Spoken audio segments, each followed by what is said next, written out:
Good evening. I welcome you all to this session of monthly meeting of the Tamil Nadu IST chapter.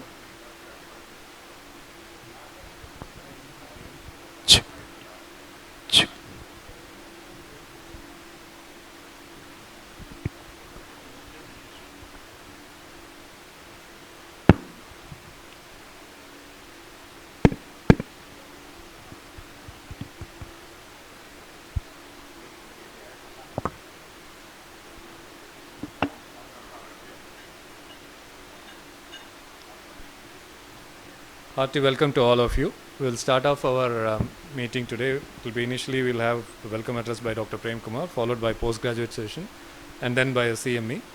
So to start off the meeting, I request our President Dr. Prem Kumar to give us welcome address, please. Respected patron, teachers, senior colleagues, junior colleagues, and dear PG students, and we have all assembled here for the monthly CME program, and we have about three case presentations, and then one review of Indian literature, followed by three good topics, and I'm sure the topics, and it's a very common thing which we do on a day-to-day practice, like how to write a good endoscopy report and how to perform a good endoscopy. In fact, this topic has been chosen as an apt topic which most of us don't give much importance to how to give a proper report. So I think I'm sure that everybody will get benefited from this program. Without wasting much time, I request chairpersons Dr. Sumati, Dr. Malarvili, Dr. Babu Vinesh, and Dr. Ilavarasi to take over and conduct the proceedings. Good evening, one and all. The first session is a postgraduate session, and the first case is a case of chronic pancreatitis. I call upon Dr. Samir Raju from SRMC to present his case. Today I'll be presenting a case of chronic pancreatitis under the guidance of Professor Ganesh sir. My patient is a 43-year-old female who is a resident of Madurai. She is a known case of chronic calcific pancreatitis, presented with complaints of pain abdomen in April 2023, predominantly in the epigastric region, radiating to the back since 3 days, acute onset, aggravated on taking food, with minimal relief on stooping forward and analgesics. It is not associated with vomiting, fever, distension of abdomen, or mass per abdomen. There is no history of weight loss. Patient has first episode of pain abdomen in 2019 when she visited a local hospital and was diagnosed to have gallstones. She was managed conservatively and was discharged. 4 years later, in Jan 2023, patient had similar history of pain abdomen, was diagnosed to have gallstone disease by USG abdomen. This time USG also showed a few foci of calcifications in the body and head region of the pancreas. She also underwent lap cholecystectomy for gallstone disease.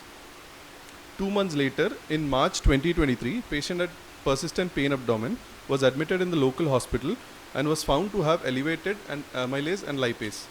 CECT abdomen done outside was suggestive of acute on chronic calcific pancreatitis with a pseudocyst of size 9 to 10 centimeters, splenic vein thrombosis, gross ascites, bilateral kidney showed medullary calcifications and few calculi of size 2 to 3 mm.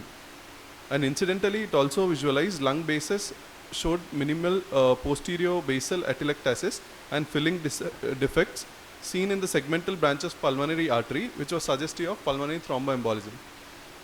Ascitic fluid analysis was done, which was suggestive of pancreatic ascites. Patient was managed conservatively, was discharged on anticoagulants and analgesics. 1 month later, in April 2023, patient underwent surgical cystogastrostomy for symptomatic pseudosis, later was discharged on PERT. 2 months later, in June 2023, patient presented to our hospital for the complaints mentioned above. Patient was worked up for recurrent episodes of pain abdomen, and in view of CT showing medullary calcifications of the kidney, patient was worked up for suspected hypercalcemia. Her calcium and parathyroid levels were high, so was suggestive of hyperparathyroidism as possible etiology. Labs done in our hospital, CBC, RFT and serum electrolytes was normal. Amylase lipase was elevated. Amylase was 120 and lipase was 130. LFT was normal. Lipid profile was normal. Serum calcium was elevated, which was 13.7. Corrected calcium was 14.5. And parathyroid level was 322. CCT abdomen done in our hospital was suggestive of diffusely bulky and edematous pancreas with extensive surrounding peripancreatic fat stranding, ill-defined peripancreatic fluid collections and areas of necrosis more than 30%. Multiple intraparenchymal and intraductal calcifications were seen within the pancreas with dilatation of the main pancreatic duct, likely to represent a sequelae of chronic pancreatitis. Multiple well-defined hypodense non-enhancing collections were seen within the pancreatic parenchyma and in peripancreatic region, likely to represent acute necrotic collections. There is also chronic splenic vein thrombosis and chronic right portal vein thrombosis. Imaging features were suggestive of acute necrotizing pancreatitis in a background of features of chronic pancreatitis. Modified CT severity index was 10 by 10. Bilateral medullary nephrocalcinosis was also present.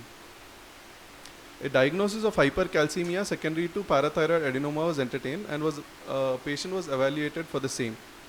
Isgtnc was suggestive of spongiform nodule in the right lobe of thyroid. Endocrine opinion was taken and was advised technetium system EB scan, which showed abnormal tracer uptake in the lower pole of the right lobe of thyroid gland with suspected retrosternal extension, probable right parathyroid adenoma. Following which patient underwent a parathyroidectomy, HPE was consistent with adenoma. Chronic pancreatitis is a rare manifestation of primary parathyroid adenoma. The first case report was reported in 1940 by Smith and Cook. Majority of the patient presenting as pancreatic disease, of them 70% present as concurrent acute pancreatitis, while chronic pancreatitis is a rare manifestation in primary hyperparathyroidism. Aslam et al. Reported that 1.94% of pancreatic cases had primary hyperparathyroidism, of which 36 patients presented with chronic pancreatitis, and the prevalence of primary hyperparathyroidism associated chronic pancreatitis was approximately 0.9% of the cases. Misgar et al. Analyzed 242 patients with primary hyperparathyroidism, found that 6.19% of cases had pancreatitis, of which one patient had chronic calcific pancreatitis, and the prevalence was approximately 0.41 of all the cases. Jacob et al. In 2006 classified the presentation of pancreatic disease in primary hyperparathyroidism into 4 classes. One was presenting as acute pancreatitis, second presenting as recurrent acute pancreatitis with no evidence of chronic pancreatitis, third presenting as chronic pancreatitis with or without pancreatic calcifications, and fourth complicated by acute pancreatitis in post-operative period.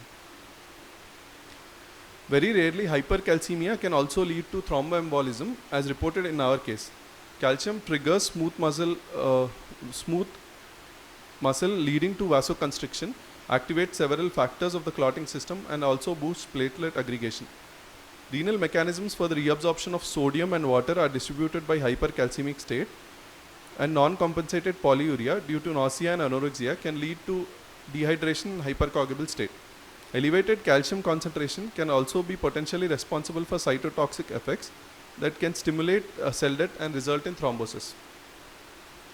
There are 2 mechanisms of hypercalcemia-induced pancreatitis. Hypercalcemia can lead to de novo activation of trypsinogen to trypsin, resulting in autodigestion of the pancreas and subsequent pancreatitis. Hypercalcemia can also lead to the formation of pancreatic calculi, ductal obstruction, and subsequent attack of acute and chronic pancreatitis. Parathyroidectomy remains the only definitive treatment of primary hyperparathyroidism and is more cost effective than long-term observation or pharmacological therapy. So this is a rare presentation of primary hyperparathyroidism presenting as chronic calcific pancreatitis with thromboembolisms. So etiological workup should be done in patient presenting as chronic calcific pancreatitis, which will help in early diagnosis and prevent complications such as in this patient. On follow-up, serum calcium levels were normal with no further episodes of pain abdomen.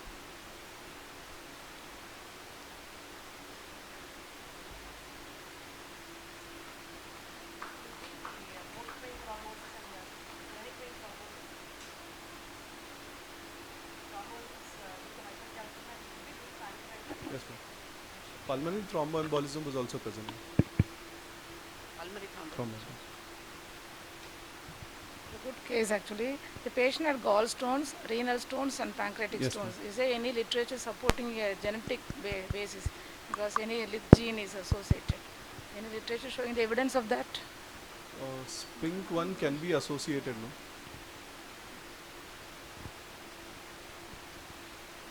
Any questions from the audience and postgraduates?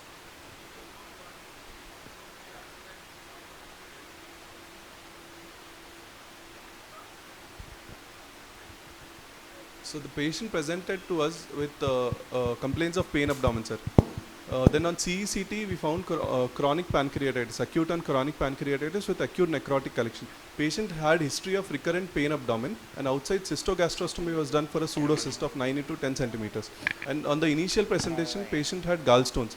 So the pancreatitis was attributed to the gallstones, sir. But serum calcium levels were missed. I mean, calcium levels were not done outside, sir.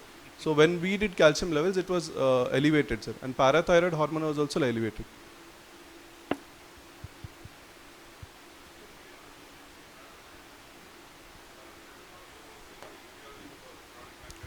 But after cholecystectomy done, also patient had... What are the different types of presentation? How common is chronic pancreatitis as compared to other presentations of in parathyroid adenoma? It is rare, sir. But after cholecystectomy also patient had persistent pain abdomen, sir. Cholecystectomy was done 2 years ago, sir.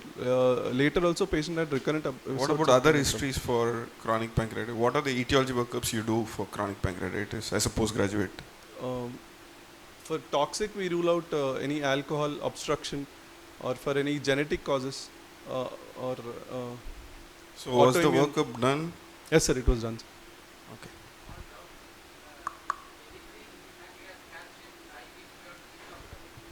Scan and do it. Whether it's a part of Men's syndrome. It could Yeah, no, be, sir, I but, have seen this case in 2003. I presented in Anna Peripheral Hospital. The calcium was 13 milligrams. So we went for a system, we scanned in triple M. It was found, we removed the parathyroids and we removed thyroid. Patient went on to take lifelong cholecalciferous as well as thyroid. Is it a part of Men's syndrome? Men 1A, you know the Yes, sir. classifications. Sir, There is a part, actually. it was a adenoma, sir. It was not a hyperplasia, and prolactin levels was... Yes, sir. Sir, in men 1, it is associated with hyperplasia, sir. And in adenoma, it is not associated with adenoma, sir. And prolactin levels were normal, sir. Usually it is associated with... no further effect. Yes, sir. What are the current medications the patient is on, and how are you planning to follow up this patient? Now patient is not having any episodes of, any exocrine or endocrine insufficiency, ma'am. If patient develops further exocrine and endocrine insufficiency, then accordingly we can treat with PERT and insulin as necessary.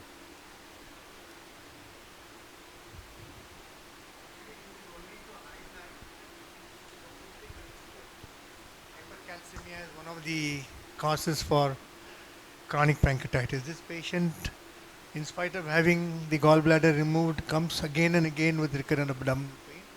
The clue we got was the old scan showed medullary calcification in the kidneys also. So it is a diffuse calcification. So we suspected hyperparathyroid. We probably worked on that line. And subsequently what happens is she got operated. After that she is on follow-up with no further episodes of pain. Whether we could have prevented this if we do a routine study for hypercalcemia in chronic pancreatitis, not in acute but chronic pancreatitis. That is probably the only way we can probably prevent complications. Thank you.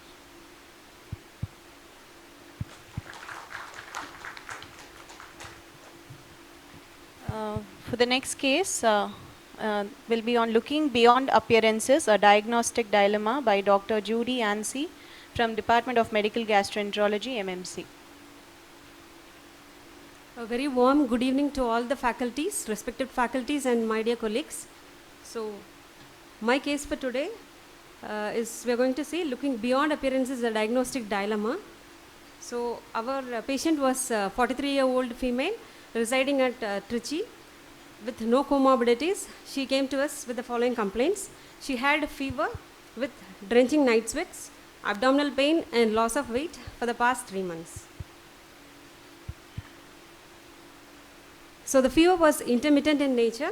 It was a low-grade fever, especially during the evenings with drenching night sweats for past 3 months. She also had abdominal pain, which was insidious in onset, mostly in the right upper quadrant and epigastrium, which was dull aching, a dragging type of pain, which was intermittent and mild to moderate in severity, which was not hampering her day-to-day activities. And there was no radiation, no aggravating or relieving factors. She also had awareness of lump in the abdomen, especially in the right upper quadrant, for about 2 months. She also had unintentional significant weight loss, around 10 kgs in 3 months, which was from 68 to 58 kgs. She also had a reduced appetite, which was global, and also extreme tiredness and fatigue. So she did not have jaundice, pruritus, clay-colored stools. She did not have hematemesis, melena, diarrhea, constipation, altered sensorium, altered sleep pattern, or she did not have any generalized abdominal distension or swelling of legs, chest pain, palpitation, cough with expectoration or breathlessness. So past history, she did not have any similar illness in the past, and as I said, she did not have any comorbidities. So personal history, she takes mixed diet with no addictions. Family history also was insignificant. She did not have any family members suffering from GA or hepatic malignancies or pulmonary tuberculosis or any other illness. So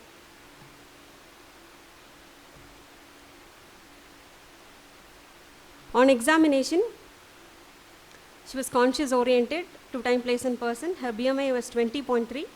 She was afebrile, no palar, no icterus cyanosis, jaundice, pedal edema, lymphadenopathy.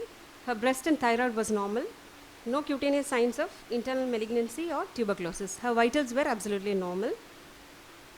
So per abdomen, the liver was palpable about 8 centimeters below the right costal margin at the mid-clavicular line with mild tenderness on palpation. The surface was smooth with regular margin and firm in consistency. So the liver span was around 19 centimeters. It was a huge liver. Bowel sounds were heard and no hepatic bruit or rub. No free fluid in the abdomen and spleen was not palpable. Her digital rectal examination was also normal. Other system examination was also normal. So to summarize, she is a 43-year-old female with no known comorbidities, no addictions, no significant family history. She came to us with a low-grade intermittent fever and significant unintentional weight loss and a massive tender hepatomegaly for a duration of 3 months. So our possible DDs were hepatic malignancy or infiltrative disorders like sarcoid or lymphoma and hepatic tuberculosis. So we went on to do the routine blood investigations. So CBC was normal, LFT was normal except for the isolated ALP elevation, which was 251. RFT was normal, PTNR was normal, serum calcium was normal. Viral markers, HBV, HCV and HIV were negative. ESR was mildly elevated, which was 54. Peripheral smear showed a normocytic, normochromic anemia. So we went on to do imaging, and her ultrasound abdomen showed the liver was massive. It was enlarged, measuring about 18.7 centimeters with a smooth surface, and there were diffuse, multifocal, ill-defined iso to hypoechoic lesions of variable sizes in both lobes of the liver. Portal vein was normal, and there was no free fluid. So since she had multifocal liver lesions, we went on to do a CECT abdomen, which again showed liver was increased in size with heterodense enhancements, which was mixed hyperdense, hypodense and isodense lesions, and there were multiple lymph nodes of varying sizes in the paraesophageal, pre and precaval, pre and para-aortic regions, and some of the nodes showed necrosis. So this is the picture. Sorry for the poor quality. And here we could see a massive liver with heterodense lesions, both hypo and hyperdense lesions. We also did a CECT chest, and we found few subcentimetric mediastinal lymph nodes measuring 7 mm, and there were no significant abnormality in the lung parenchyma. So what next? Since we did not have any clue to a definitive diagnosis, and all the imaging where we had atypical features. So we went on to rule out all our differential diagnoses one by one.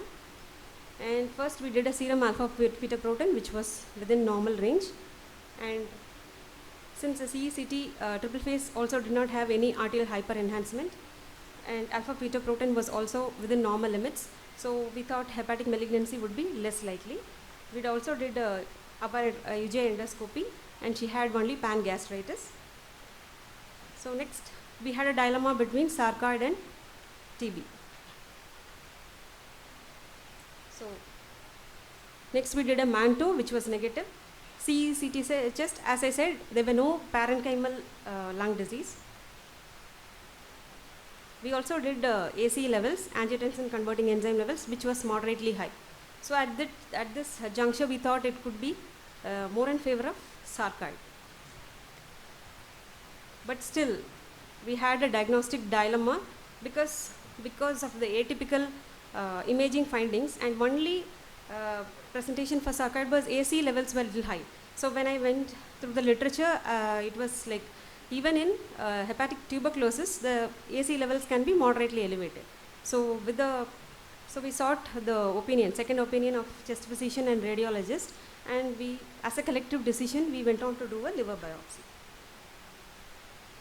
So this liver biopsy was the game changer, and there were extensive areas of sclerosis with aggregates of lymphoid histiocytes and lymphocytes with multinucleate giant cells forming granulomas involving the portal tract as well as the lobules, and there was central necrosis. So portal fibrous expansion with pericellular fibrosis and sclerotic granulomatous reactions, but stain for AFP, TB and fungi are negative. No increase in the copper or iron was seen. So finally we reached at a diagnosis of primary hepatic tuberculosis, granulomatous hepatitis with central necrosis, which is more in favor of mycobacterium infection. So this is the slide of the patient where we could see aggregates of histiocytes and multinucleate giant cells. So this is, we could see the granuloma with central caseation and macrovesicular steatosis. So coming to granulomas, there are different types of hepatic granulomas, which are lipogranulomas, the epithelial granulomas and microgranulomas. Lipogranulomas are usually seen when with mineral oil intake or with around inflammation around the lipid droplets. Fibrin ring subtype is a subtype of lipogranuloma which is usually seen with Q fever and allopurinol toxicity. And epithelial granulomas can be non-necrotizing and necrotizing, whereas non-necrotizing is usually seen with sarcoid and chronic cholestatic conditions like PBC. Necrotizing granuloma is the hallmark of TB. So here we had granuloma with central necrosis. So they are generally 1 to 2 mm in size, but larger tuberculomas up to 12 centimeters are reported in the literature. Caseation, that is central necrosis, which is surrounded by the peripheral macrophages, is considered a hallmark of TB and is seen in 33 to 100% of liver biopsy specimens from various series. So here we could see that this is the patient's slide, where we can see the granulomas in the portal tract also. So granulomas are nearly always located inside the lobules in miliary TB, whereas they are found mainly in the portal areas in the localized forms. This is because in miliary TB, the TB bacilli reaches the liver via the hepatic artery, whereas in isolated hepatic TB, it reaches via the portal vein. So we get granulomas more around the portal tract. So now, as we had made a diagnosis of hepatic TB, we started the patient on 4 fixed drug combination, which was isoniazid, rifampicin, pyrazinamide and ethambutol on 24/1/24. But unfortunately, the patient had jaundice. She came to us with a bilirubin of 3.6 on 7/2/24. So we stopped ATT in view of liver injury as per American Thoracic Society and British Thoracic Society recommendations, and we kept following up her with frequent LFT, monitoring every 3 days. After 1 month, the LFT came to baseline, which is bilirubin was 1, except for the ALP valuation, which was an integral part of her disease. So we started her on rifampicin and ethambutol, followed by INH after 7 days and pyrazinamide after 7 days as per the ATS guidelines. And now the patient is doing very well. her appetite has increased, her weight has increased, 2 kgs of weight. She has gained 2 kgs of weight and she is symptom free. She is afebrile and on regular follow-up. So coming to primary hepatic tuberculosis, it is a very rare entity with less than 100 cases reported in the literature, and it contributes less than 1% of all extrapulmonary forms. So this is attributed to the liver's low oxygen tension, rendering the environment unfavorable for the growth of Mycobacterium tuberculosis. So there are different classifications of hepatic tuberculosis, live-in classification, reclassification. For practical purposes, we have 2 major presentations. One is the disseminated form and the other one is the isolated hepatic form. So this disseminated TB is seen in 80% of the cases where the TB reaches the liver via the hepatic artery, whereas in isolated form it can be either a diffuse granulomatous form as in our case, or it could be a localized nodule or an abscess, which is seen in 20% of patients where the TB reaches the liver via the portal vein or the GI lymphatics. So in endemic regions like India, where we contribute to 27% of the global TB burden, so this hepatic TB can represent 3 forms. As I said, can be in a miliary form. It is a disseminated TB with no symptoms of liver involvement, or can be a localized form in the form of a nodule, a pseudotumor or an abscess with or without the involvement of biliary system, or a granulomatous form as in our case, like unexplained fever, ALP elevation and caseating granulomas in the liver. So coming to clinical features, the patient comes to us most commonly with hepatomegaly. 80% of cases will have hepatomegaly, 67% will have fever, 60% of patients will have abdominal pain, 58% with weight loss and only 20% with jaundice. However, our patient did not have jaundice at initial presentation, but she developed only after starting ATT. In instances of hepatic TB, there is usually an elevation in the liver enzymes, including the transaminases, GGT and ALP. However, in our case, as I said, elevated ALP was the only notable marker, while transaminases levels remained within the normal range. So coming to imaging of primary hepatic TB, ultrasound frequently reveals hepatic masses that are either hypoechoic or less commonly hyperechoic. In our case, we had multiple iso to hypoechoic lesions, which was throughout the liver, and specific radiological indicators for hepatic TB are lacking. Nevertheless, certain signs are there to give us a clue of hepatic TB, which is target sign and cluster sign. So on the right top, we could see that it is the target sign, where target sign is nothing but rim enhancement of tuberculoma with caseous necrosis in the center. Cluster sign is merging of small tuberculomas to form an abscess. Regrettably, these particular findings were not evident in our case. So TB and sarcoid are close mimickers and are the most common causes of the hepatic granulomas in various studies. So tuberculous granulomas can be distinguished from sarcoid by central caseation, acid-fast bacilli, presence of fewer granulomas with a tendency to coalesce. So liver biopsy is the most specific diagnostic test. So whenever we have a dilemma in diagnosing hepatic TB, it is always we do a liver biopsy if feasible. And histopath will show us epithelioid granuloma in 80 to 100% of cases, caseating necrosis in 30 to 83% of cases, and presence of AFP on smear examination in 0 to 59% of cases. So coming to treatment, as with any extrapulmonary tuberculosis, treatment is given in 2 phases, intensive phase and continuation phase. So intensive phase will have 2 months of isoniazid, rifampicin, pyrazinamide and ethambutol at doses of 75, 150, 400 and 275 respectively. And continuation phase, we give 4 months of isoniazid, rifampicin and ethambutol, or it can be extended up to 7 months, depending on which is tailored according to the patient's response. So coming to review of literature, I could find few interesting and uncommon presentations of this common culprit. This is a case which was reported in BMJ, and this patient had a specific imaging finding in the hepatic tuberculosis, which is serohepatic variant, a frosted liver appearance or a sugar-coated appearance. This is because there were multiple nodular hyperdense subcapsular lesions. So that gave the frosted liver or sugar coating. This is because of the involvement of serohepatic is involvement of cirrhosis of the liver or the Glissen's capsule. So this is another young female who had multiple liver lesions, but there was no definitive diagnosis. It was thought to be a malignancy, but later Even FNAC could not establish a definitive diagnosis. So an exploratory laparotomy was performed and wedge biopsies were consistent with hepatic TB. So these are few other cases where hepatic TB mimicked cholangiocarcinoma. And this is another patient where the primary liver tuberculosis presented as acute acalculous cholecystitis. And she presented with acalculous cholecystitis, but incidentally on imaging there were multiple hypodense lesions which were biopsied and found to have hepatic TB. So this is a case which was reported in Indian Journal of Tuberculosis, where primary hepatic TB was misdiagnosed as intrahepatic cholangiocarcinoma. So this is another case which was, there was a misidentification of hepatic TB as cholangiocarcinoma. So cholangiocarcinoma is a close mimicker of hepatic TB. So this was another case where the patient presented with lower GI symptoms and was thought to have hepatic mets, but later biopsy proved it to be a hepatic TB.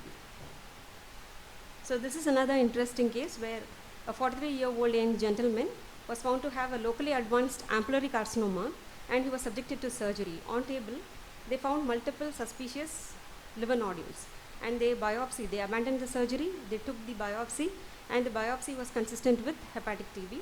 So later he was subjected to Whipple's pancreatic duodenectomy and after initiating ATT, so now the patient is recovered well with no tumor recurrence or worsening of TB. So my take-home message would be, as in our case, so the importance of keeping primary hepatic tuberculosis high in differentials in the setting of isolated ALP elevation when faced with dilemma between sarcoid and tuberculosis. So in endemic areas like India, tuberculosis should always be considered in cases of multifocal lesions with atypical imaging patterns, and symptoms and radiological signs are commonly non-specific. And ultimately diagnosis depends on the tissue biopsy, which demonstrates tuberculous granuloma with caseating necrosis. So TB being a curable condition, prompt diagnosis with a biopsy and appropriate medical management with a suitable ATT regimen tailored to the patient is important and life-saving. Thank you.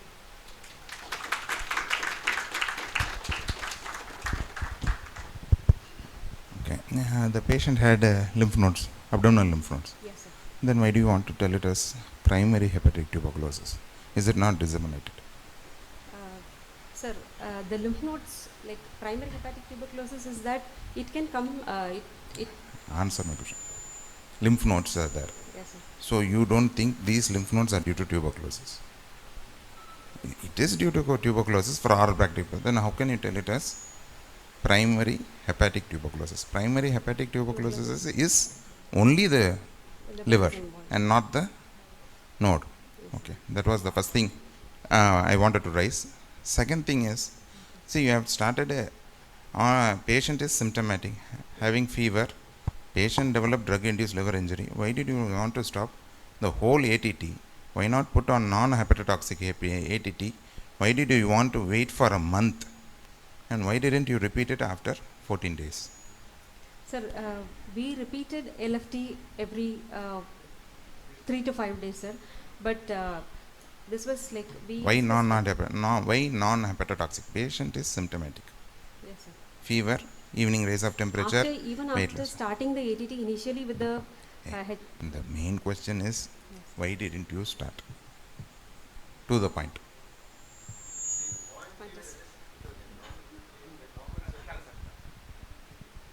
Starting the TB drugs and distribution of the TB drugs lies with pulmonologists. So we can't, whatever needs to be given has to be decided by them. So even if we tell them the drug regimen and everything has to be given by them, then only we'll get the drugs. That is a problem. So when you ask them and discuss them, they said we'll stop and wait and see. And that is the reason she was not started on second line treatment.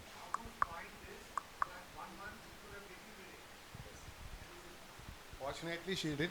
And this is the practical reason was we don't have any say on the determination of the drug regimen. That's a problem. Because once they start, when the patient goes back to a native place, they have to give the drug to get it from a native. That is the reason. Sir, as far as the first question, disseminated TB by definition is involvement of 2 or more non-contiguous sites. Yes. I think here mediastinum was also involved. Yeah. So it becomes disseminated tuberculosis if.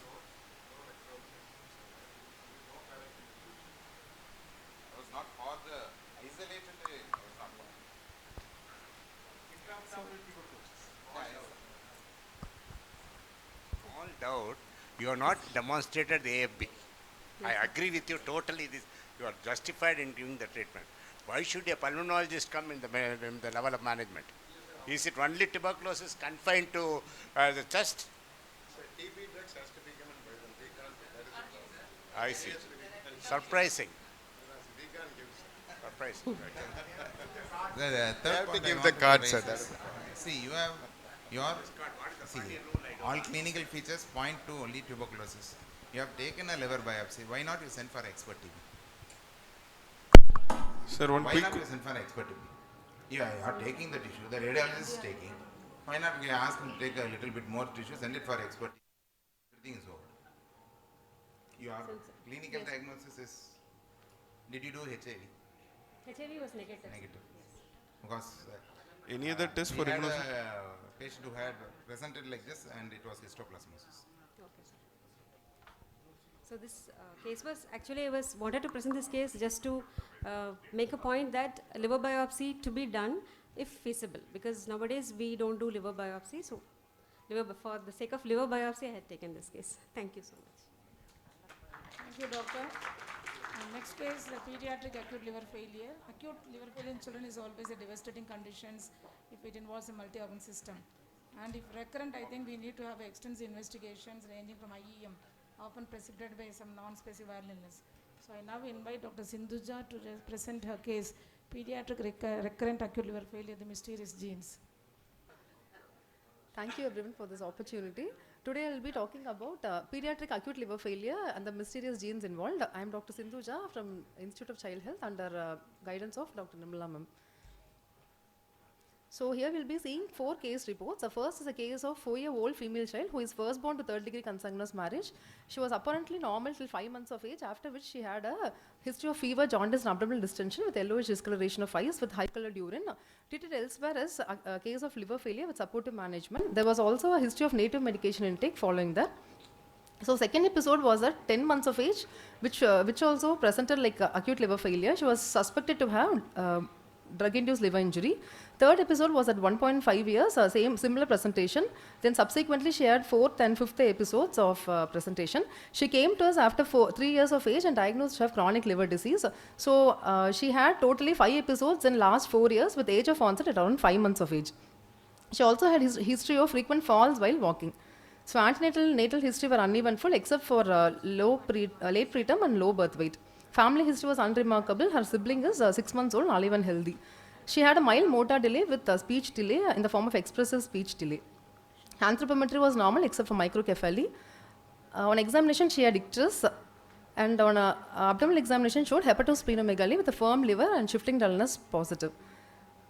CNS examination showed gait abnormality as toe walking, foot drop due to peripheral neuropathy, and she had cerebral ataxia with significant bilateral tremors. And her tone and power was normal except for intermittent rigidity. Her deep tendon reflexes were brisk and plantar was also bilateral extensor. Her lab showed indirect hyperbilirubinemia with the OTPT mildly elevated.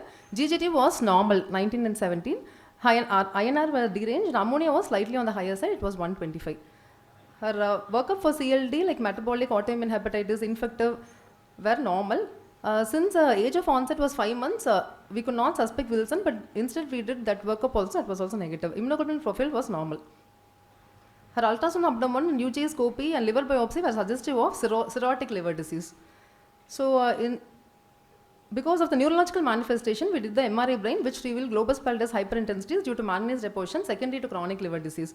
So here we have a toddler with fever-triggered infantile onset recurrent acute liver failure progressing to cirrhosis along with neurological involvement in the form of ataxia and gait abnormalities with speech delay. So the provisional diagnosis made was fever-associated infantile liver failure syndrome. So we did the whole exome sequencing to diagnose that. It came homozygous, likely pathogenic variant of SCY-L1 gene mutation leading to spinocerebellar ataxia at 21, leading on to recurrent acute liver failure and chronic liver disease later on. So final diagnosis, Calfan syndrome, that is low GGT cholestasis, acute liver failure with neurodegeneration. This was SCY-L1 mutation. So Calvin syndrome is described as hepatocerebellar neuropathy syndrome. It is a phenotype with prominent infantile onset hepatic involvement and later on developing neurological phenotype.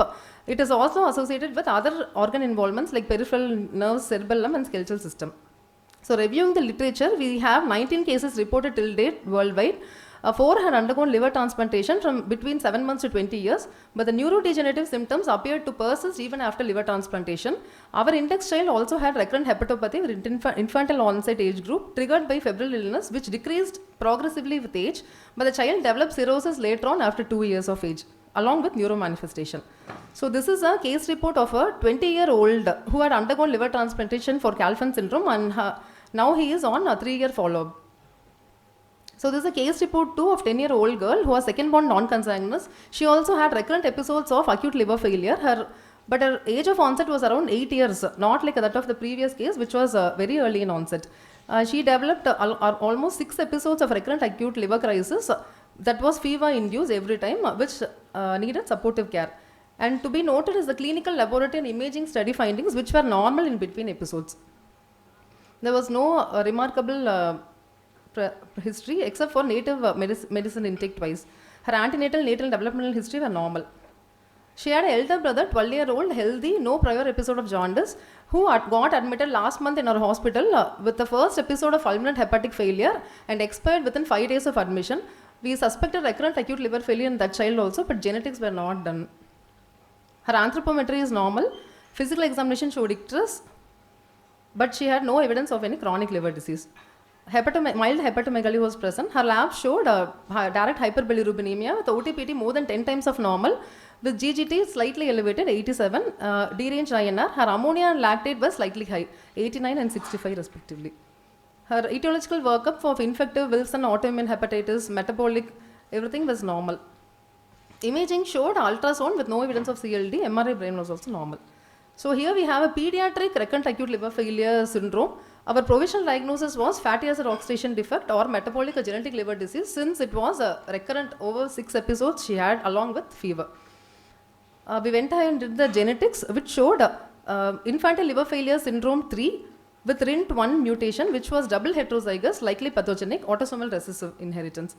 RINT1 mutation, infantile liver failure syndrome 3. So the onset of liver crisis in RINT1 is very broad. It ranges from 8 months to 10 years of age.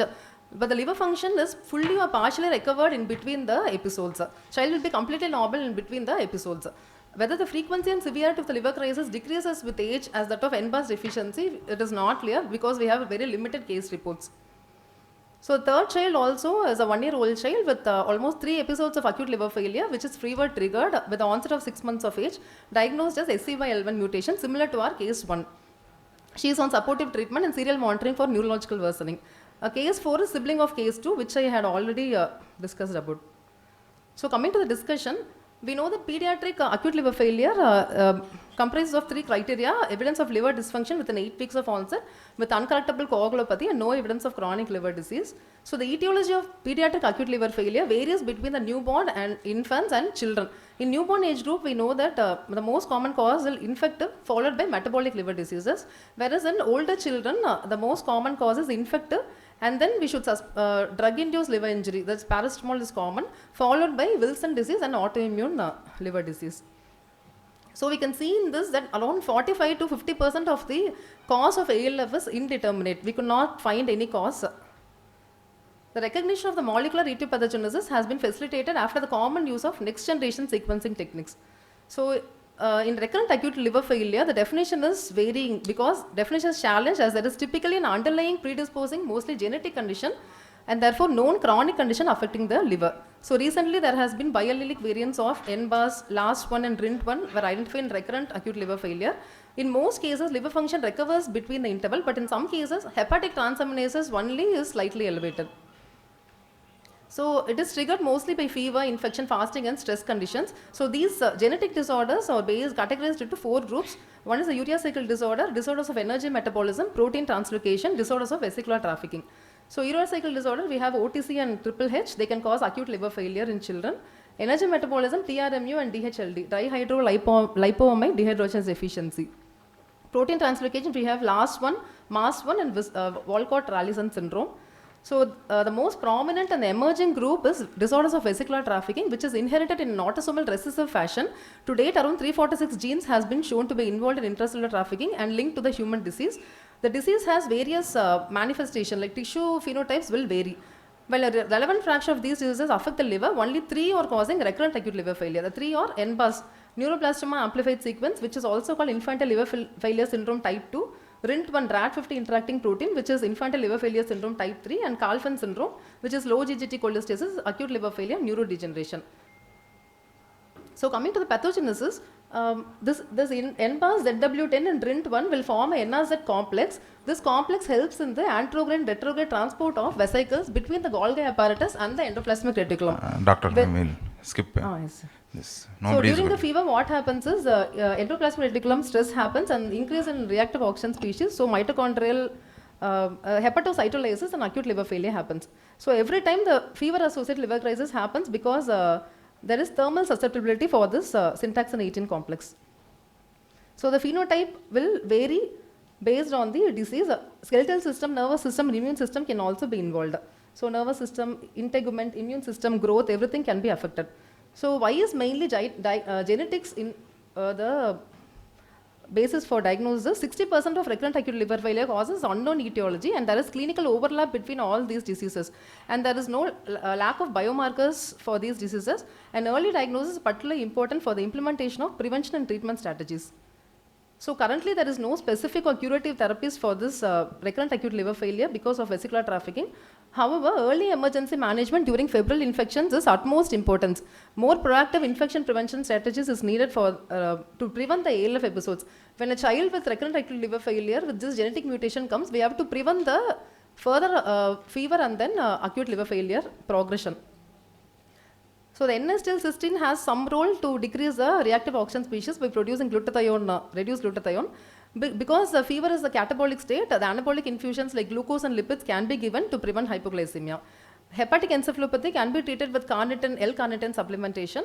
ALF can be lethal in patients without treatment. So any child coming with fever, we have to diagnose early and treat with supportive measures. Whether liver transplantation has a role.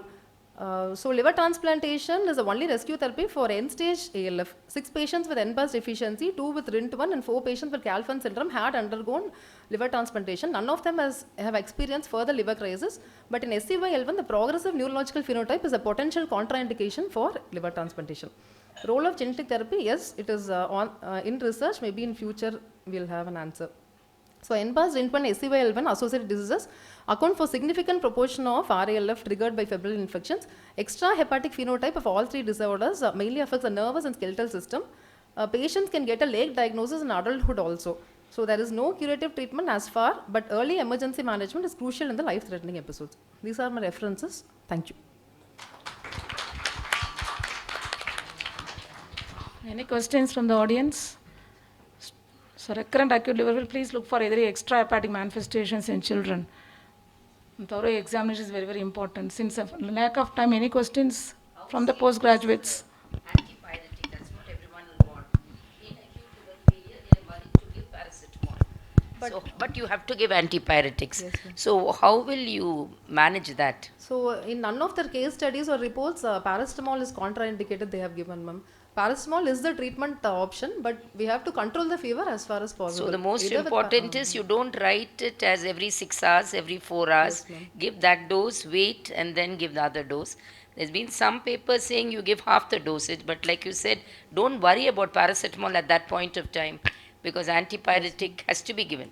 Yes, and that is better than mefenamic acid, better than NSAIDs. Mefenamic acid is given in some reports, ma'am, but mefenamic acid paracetamol is GI bleed. It's not GI friendly. So I think because everyone will be worried how to give antipyretics when you have jaundice and you have liver failure. And I think very good. Metamizole also has been tried, but now, but that also causes some. So I think the most important is the role of WES should be done. Don't look at the cost. Because now the cost has come down, you make a diagnosis and then you can. More than one episode of acute liver failure, they take it as recurrent acute liver failure. So if we suspect metabolic liver disease, we have to go on with exome sequencing. And do the whole exome. Yes, ma'am. Siblings, we can do Sanger sequencing, ma'am. Yeah, If yeah. we Once have you come get to a that diagnosis in the other individual, sibling. you have to do, don't do clinical and then wait, because unless you do, because it's so vast. When we were doing, we didn't have, I've seen only Walcott Rallison. After that, if you don't do genetic, you don't make a diagnosis. You At cannot. least for the other sibling, to You save have the to other make. sibling, So we have that to should do be the message. genetic. The importance of WES which has come into that. Thank you. Thank you. What will you tell the parents? Since liver transplantation cannot be considered, what will you tell the parents?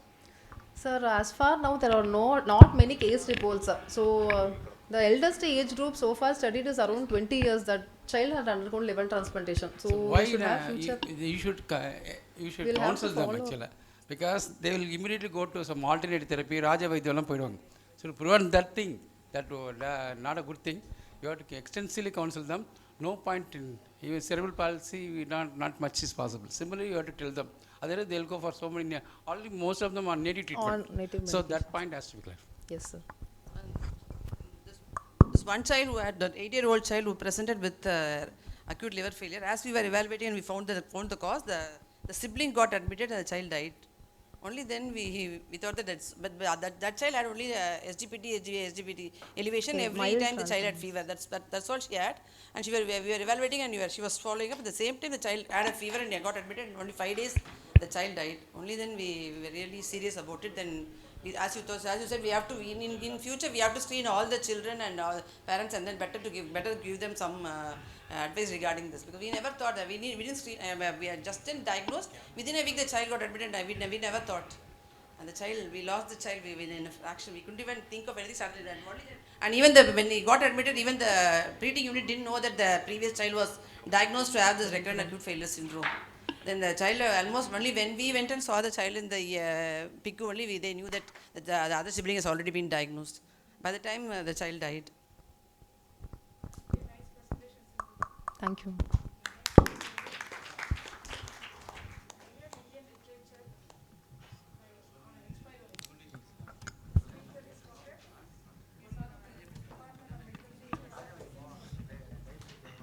Good evening, everyone. I'm Dr. Satvik, second year resident from SIMS Hospital, Chennai. I will be reviewing the Indian literature on H. pylori today. The outline of my today's lecture, with a special emphasis on Indian literature, will be on introduction, epidemiology, risk factors and transmission, pathogenesis, diagnosis and treatment. So, as we all know, H. pylori is a gram-negative spiral or helical shaped bacterium. The gentlemen here who are responsible for the discovery in early 1980s were Robin Warren and Barry Marshall. Let me tell you a short story regarding the discovery of H. pylori. Wherein Barry Marshall in the early 1980s, he underwent an endoscopy himself initially to prove that he is not affected by H. pylori. Later, 3 weeks later, he drank a brew which was basically a suspension containing the culture of H. pylori. He drank that himself, and following that, after 5 days, he developed symptoms of bloating, nausea and decreased appetite, following which he underwent an endoscopy again, and in that biopsy it found an active gastritis, and there led to the discovery of H. pylori, for which both these gentlemen were awarded the Nobel Prize in 2005, and from there voluminous research data has been available regarding the H. pylori. So coming to our Indian epidemiology, the prevalence of H. pylori varies across different parts of our country, rating to as low as 42% in our state, which is in Vellore, which was a study which was conducted in 2017, to as high as 93% in the northernmost part of our country, which is Kashmir. And in other centers like Lucknow, the prevalence is around 50 to 60%. The main thing to be noted here is they have used different modalities for diagnosis across all the centers. So this might have had a positive effect on the final prevalence data. So if it is uniform, the data would have had a uniform prevalence. So in developed countries, the prevalence has continued to decline, whereas in the developing countries, it is still on the rise. So this was a paper which was published in 2013. It was a questionnaire-based study which was conducted in a hospital in Pune, wherein they found that risk factors like lower socioeconomic status, consuming restaurant food and meat, non-filtered or non-boiled water and smoking were one of the positive risk factor. Unlike the common assumption which public have, like consuming hot and spicy food will cause gastritis, here in this study in Pune, the consumption of chili pepper, which is common, it appeared to be a protective factor, and concurrent parasite infestation with helminth were also supposed to be a protective factor. They say that in concurrent parasite infestation, maybe it is due to the modification of immunological response from T helper 1 to T helper 2 cells, which might be protective for H. pylori, which will attenuate the gastric atrophy. And coming to chili peppers, the capsaicin, which is an active ingredient in chili pepper, might have inhibited the pro-inflammatory cytokine response, so which in turn has a protective for H. pylori infection. So coming to the case control studies in the early 90s and some association between H. pylori and dyspepsia, a center in Delhi and Mumbai which had a positive association wherein 54% of cases were diagnosed to H. pylori, and in a center in Mumbai which was a large which included a large population, 65% of the cases were diagnosed to H. pylori, where only mere 46% of the controls were found to be affected. So coming to the case control studies, association of H. pylori with peptic ulcer disease, 3 centers in Kashmir, Lucknow, and a 2004 study by Tovey et al. Was a multi-center study which had a significant association, and almost 92% of the cases were found to have diagnosed with a H. pylori infection compared to the 50% of controls. So H. pylori and gastric cancer, despite, as I have earlier mentioned in the epidemiology, the prevalence is very high in the northernmost part of India, which is Kashmir, and it is low in south, but the gastric cancer is more common in south compared to north. Why there is this enigma? It is not only the H. pylori, but we need to take into account other factors like diet, usage of tobacco in the region wise, and other environmental factors might also play a role in gastric cancer, not only the H. pylori. So the H. pylori strains which are commonly responsible for gastric cancer are type 1 and type 2. Type 1 is mainly responsible for duodenal ulcer, and type 1 as we all know, it is a cytotoxin associated gene and vacuolated cytotoxin. The other 2 genes are BAB-A and ICA. ICA is a newer gene which is induced by contact with the epithelium, and it is mainly plays a role in the pathogenesis of duodenal ulcer. Do we need to do genotyping for all patients diagnosed with H. pylori? It is a no, because it just can be used for epidemiological purposes to screen such individuals who are at an increased risk of malignancy. So one of the association with H. pylori and cirrhosis, this is a study which was conducted in Kerala in 2014, wherein they included a total of 140 patients. Out of those, 70 with portal hypertensive gastropathy. Out of those 70 patients, 45% of patients tested positive for H. pylori, and only 27% of patients without portal hypertensive gastropathy tested positive. So what they came to a conclusion is H. pylori needs to be eradicated in such cirrhotic patients with portal hypertensive gastropathy so that the severity will decrease, is what they concluded.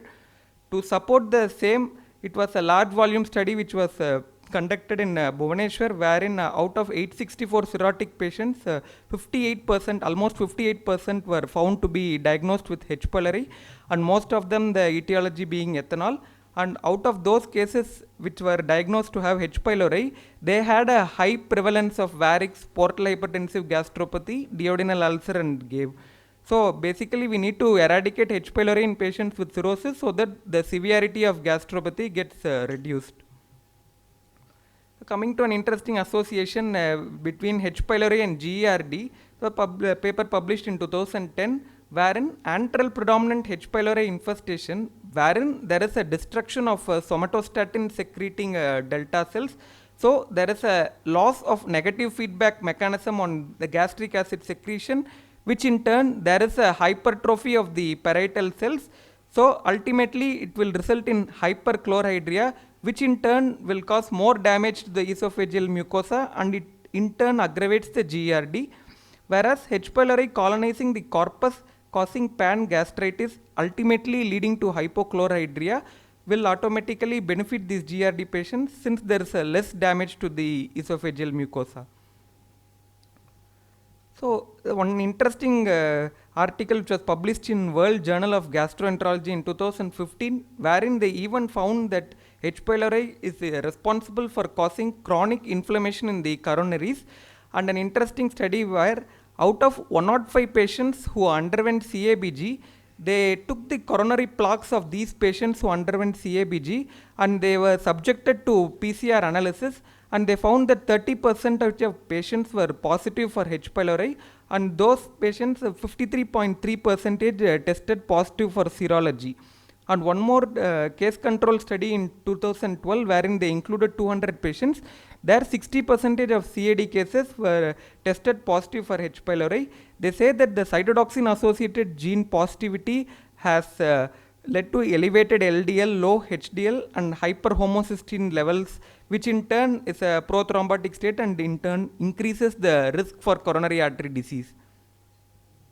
So diagnosis, whom to test and what all the methods of testing for H. pylori. As we all know, whom to test basically is those dyspepsia with warning. Yes. Yes. So, yes. Treatment should be based on only the antimicrobial resistance pattern in the region rather than sticking to a fixed drug combination. This was from a recent systematic review and meta-analysis wherein antibiotic resistance in the last decade we have analyzed.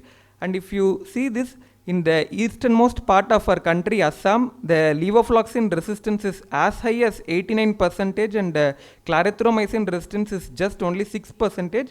And in Gujarat, the metronidazole resistance is uniform across all parts of our country. And in the westernmost part, Gujarat, the amoxicillin resistance is 72%. And in southernmost part, the amoxicillin resistance is very low.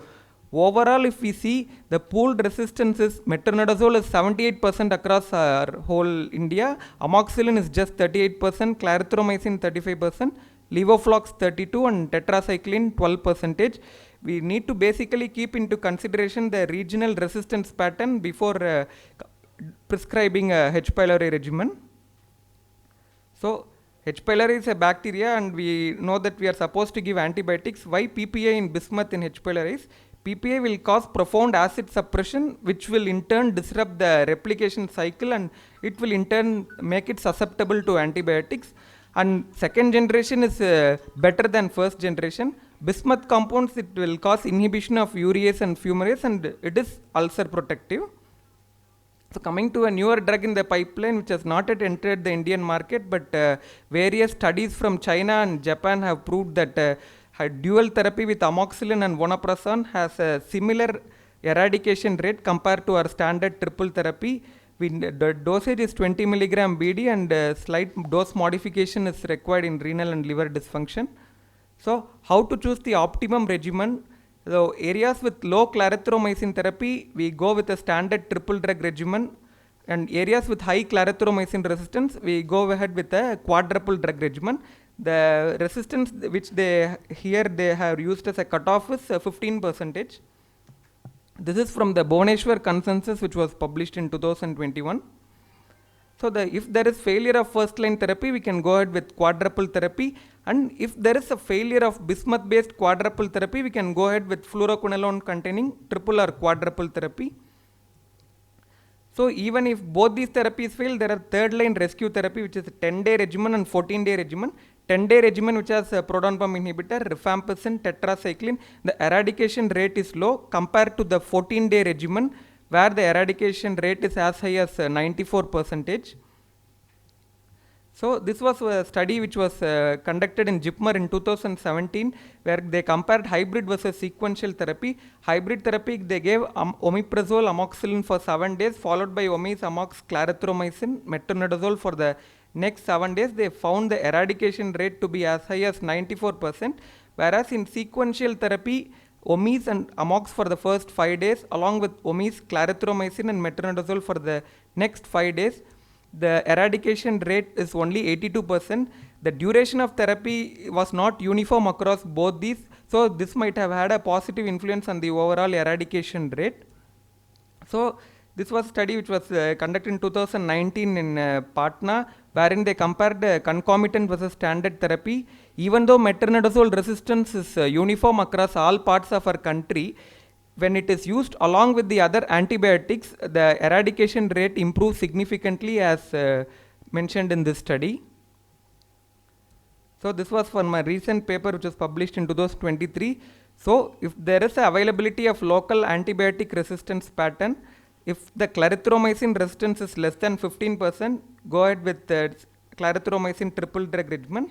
If it is more than 15%, directly go ahead with bismuth based quadruple therapy, or if the bismuth is not available, go ahead with the concomitant therapy. Even if the clarithromycin triple fails, we need to go ahead with the bismuth based quadruple therapy. If there is no availability of antibiotic resistance pattern also, we can go ahead with bismuth based quadruple therapy. If it fails, levofloxacin based triple or quadruple therapy. If this also fails, the place where culture needs to be done is, if the second line therapy fails, we need to do a culture. Culture can be based on two things, namely epsilon in vitro metric culture test, where results will be available only after 7 days. Whereas PCR based tests, we can get the results within the same day. So if the culture is not available, we can go ahead with the rifabutin triple or quadruple therapy. Depending upon the antibiotic history and resistance pattern, we can try bismuth based quadruple therapy with different antibiotics, or high dose dual therapy, wherein amoxicillin should be given more than 3 gram per day, and PPI should be given at the rate of 160 milligram per day. Is there any role for probiotics, or to restore the gut microbiota and minimize the antibiotic associated side effects, and for destruction of biofilms and for enhancing the mucus barrier?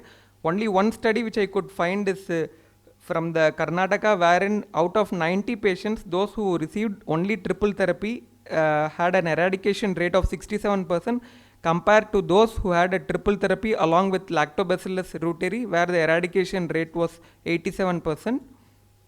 To summarize, there is wide variation in prevalence of H. pylori across all parts of our country. Even with association with functional dyspepsia and H. pylori, whether the data to support eradication of H. pylori, it is still insufficient, and we need a large randomized control studies in the future. So whom to test? Basically all patients with peptic ulcer disease, maltoma, early gastric cancer should be tested. In patients with GERD, routine testing is not recommended, and those patients on long-term PPI or aspirin should definitely be tested. And those with ITP, unexplained iron deficiency or B12 deficiency, also needs to be tested. And to confirm eradication, we need to do urea breath or stool antigen test 6 weeks following the therapy. There is no role for serological test, and it is used only for epidemiological purposes, and it cannot differentiate active from a remote infection. So practically it is not possible, the next point, proton pump inhibitors and antibiotics to be discontinued for 2 weeks prior to testing. And the first line is to be diagnostic modality is RUT, and biopsies need to be taken from corpus and antrum. Only when there is failure of second line therapy, culture needs to be done.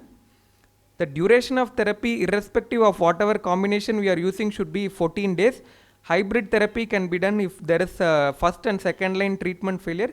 In patients, those who are allergic to penicillin, we can give a tetracycline, fluoroquinolone or clarithromycin based regimens. Thank you.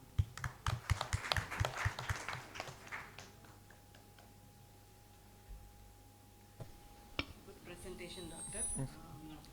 Any other questions or any comments from the floor?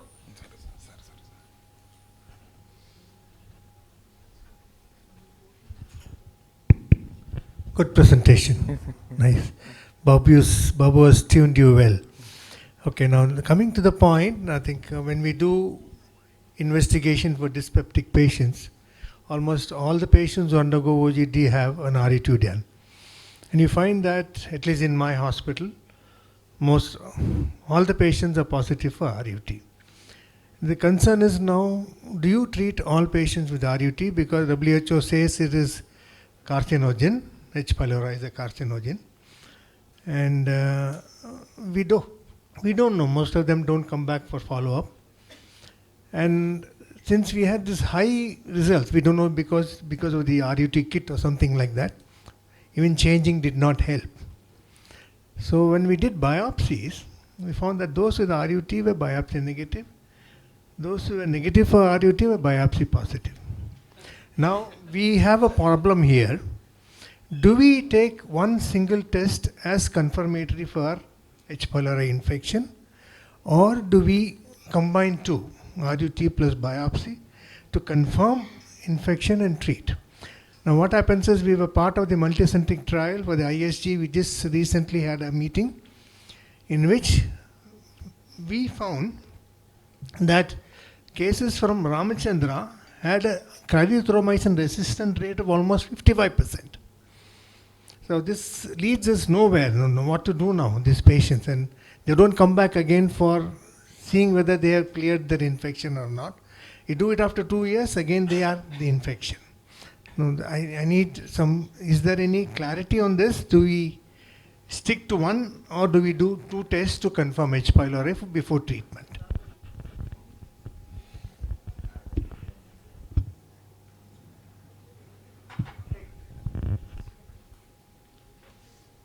Sir, actually, whether to biopsy, in this Bhubaneswar consensus, what they are telling is, if you are doing a scopy for dyspepsia, do not take for RUT at all. So, if we are taking for RUT, what not, if it is positive or negative, it is better, if it is positive, it is better to treat. Then comes Uday Ghoshal study, sir, in which actually that, I skipped that slide actually. And what they told is, see, H. pylori they have done in Western literature and it is shown to be positive with carcinoma. In India, it has not been proven. So whether to treat or not again becomes a problem. But for what it is worth, we do not do RUT in our institution at all. It is only biopsy. And in all biopsy positive, we treat our patients. And about this clarithromycin, we are doing a study. And now only it's in the initial stages. We are comparing triple drug regimen with the quadruple, and after 8 weeks we are doing a stool for H. pylori. In this, just because of this, I just went through it. We had in both arms, it is randomized. In this triple drug regimen, there are only, now we are just recruiting, there are 16 patients.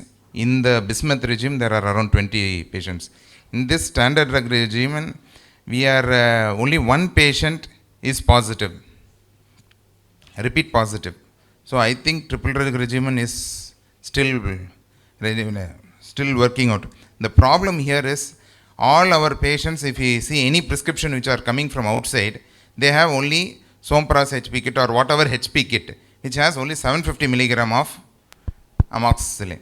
Another 250 milligram of amoxicillin, I think, will do the magic. Everybody should add this 250 milligram extra. So that is what I think. Ours is a pocket because the Vello's group did not show such high resistance. It was only 15%, but ours came as 55%. So we have no idea what's wrong with our center. But again, we thought everybody is getting better.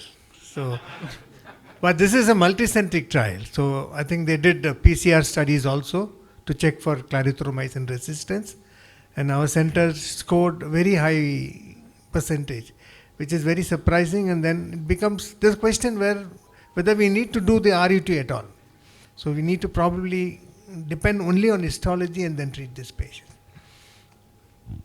Do you do histology as described by the standard protocol, or just only? It is always 5 places. Okay. Okay. That was a wonderful postgraduate session. We had a very interesting discussion as well.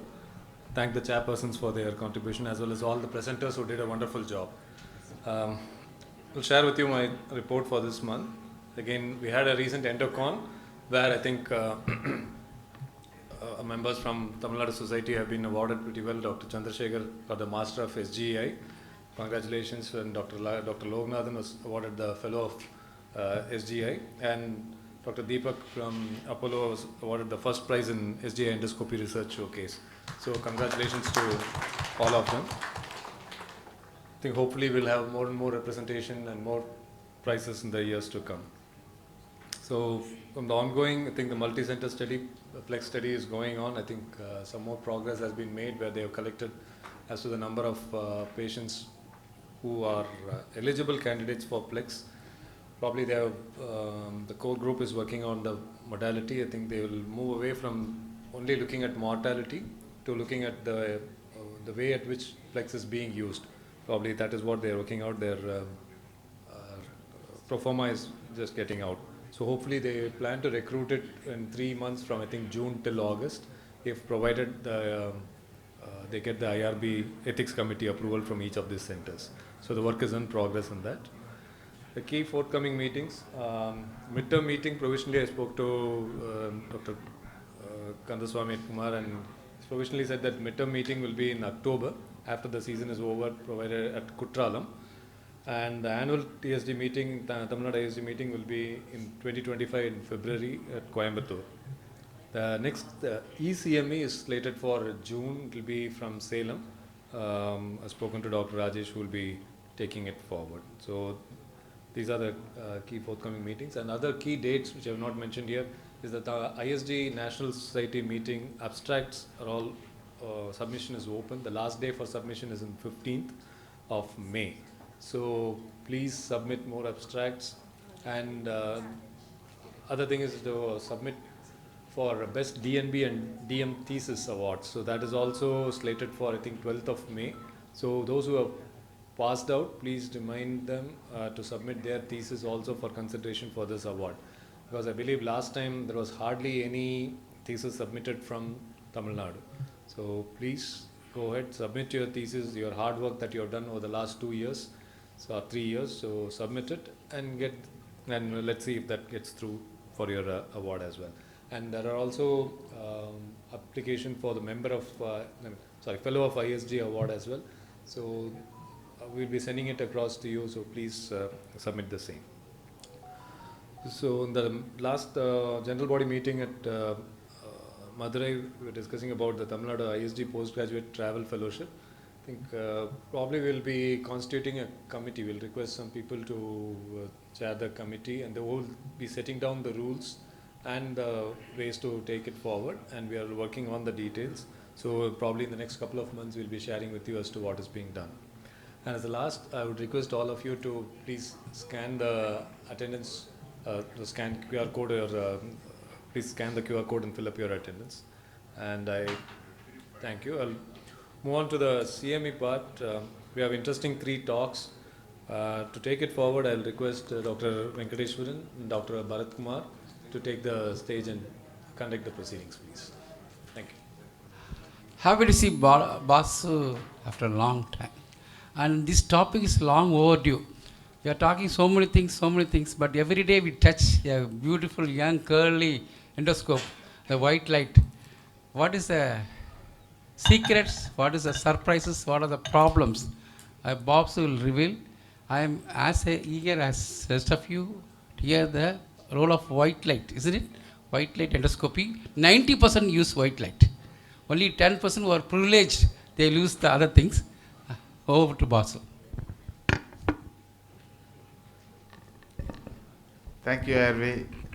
So it really gives me jitters to see all the stalwarts and so-called Pidamagars of endoscopy, and I'm trying to only focus on postgraduates, and I'm going to develop long sight now. So some people are not good to be friends with. Perma is one of them. No. So when he asked, because we can't say no to him, he asked so nicely. So he got hold of me in the endoscopy department corridor and said, can you give a talk? I said, what topic? When he said the topic, I said, no, I'm not coming that way at all.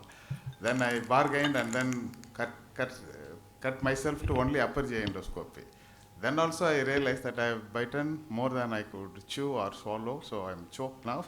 So seniors help me out, but I really want to take all the trainees along with me. I call endoscopy as commuting and colonoscopy as a picnic drive, but I may have different idea after preparing. So endoscopy is like idli, dosa, bread and butter, or like chapati. That's the basic thing. You may be very good in preparing some exotic dish, But unless you prepare your basic dish and deliver it to the customer very well, then as a business you are going to have trouble. So Hoover means vacuum cleaner. You know, photocopier means Xerox, like that. No, so many endoscopies are there, including fundoscopy, rhinoscopy, but ours is the king. Endoscopy means what? Only upper GI endoscopy, or OGD, or gastroscopy. So many names. Endoscopy, if it is unspecified, it means a good standard white light diagnostic upper GI endoscopy until it is the gold standard to investigate all the upper GI symptoms, because it allows to inspect the mucosa, it allows to sample the tissue, and when needed, it allows us to intervene with the therapy. Technical competence is quite easy to achieve from what we have seen. In Apollo and all, within 1 month of handing over the scopes, they are flying. So 200 endoscopies are laid down by training authorities under supervision, and then they can. But that doesn't mean, even at this age, at my age, I do a practically good, thorough white light endoscopy. So I can be a competent endoscopist, but whether I do a good endoscopy is a question of variability. One day I may do better than the other day, and it all depends. But that is only the beginning. It's like planting. The fruit is lesion recognition. So as usual, we don't have any similar data, but one of the papers says we may be missing 2 to 3% of upper GI cancers in case they come to endoscopy within 2 to 3 years of previous endoscopy. Very scanty data, but systematic data from UK says that more than 11% of cancers are missed despite the patient come for endoscopy in the previous 3 years. That's because of the lower prevalence and complacence among the endoscopies, nothing else. It doesn't happen in Japan. So if I develop gastric cancer, say 5 years from now, I would rather have Anand do my organ preserving, minimally invasive endoscopic therapeutic ESD than having gastrectomy. Am I loud and clear? If I do want that for me, then should I not be giving it to my patients? Yes or no? Yes. So this presentation is very much for me as well as for you trainees.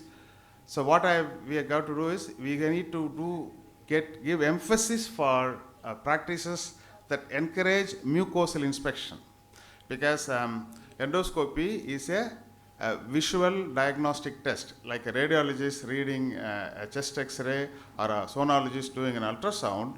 We are doing a visual inspection, and it is our prime job to examine the area, inspect, not see, not casual, no, carefully inspect. And then that should lead to the lesion recognition, which is something more. You need to do a module, you need to go to websites, you need to go to centers with a high lesion prevalence, and then educate yourself as a cognitive task. And then you need to combine both. And there are systems like Prague, Paris, and Hill.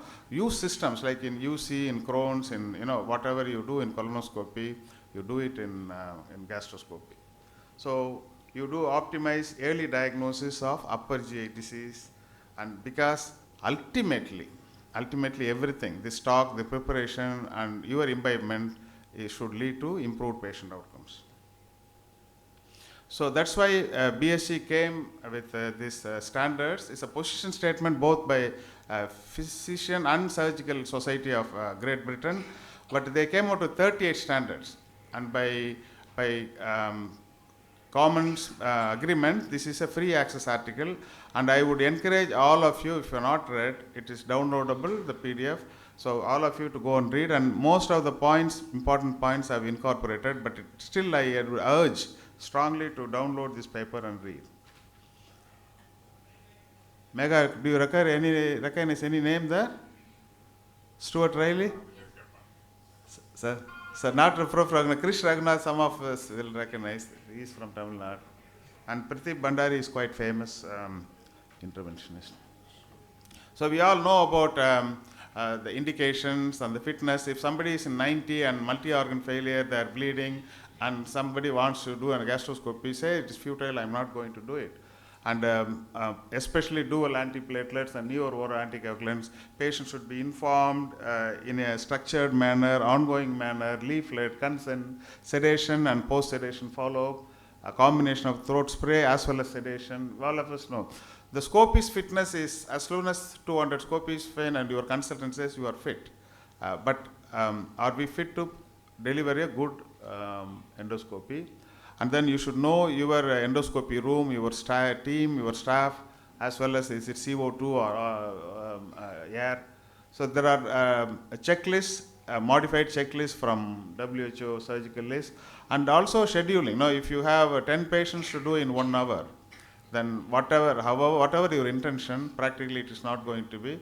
In UK, where the Barrett's is so common, they have dedicated Barrett's list, and just scheduling, instead of 20 minutes a standard time, if you give 40 minutes per patient, then the pickup rate of dysplasia doubles up. So if you are rushing through, then obviously you are going to miss a lot. So the aim is to complete the endoscopy. That means you need to go as far as the distal duodenum. That is the thing. So when we are learning, the pylorus, the cricopharynx becomes the first hurdle, and then OG junction, and then you struggle at pylorus, and then the second part. Then after 200, once you reach second part, like colonoscopy, once you reach the cecum or ileum, you breathe a big sigh of relief.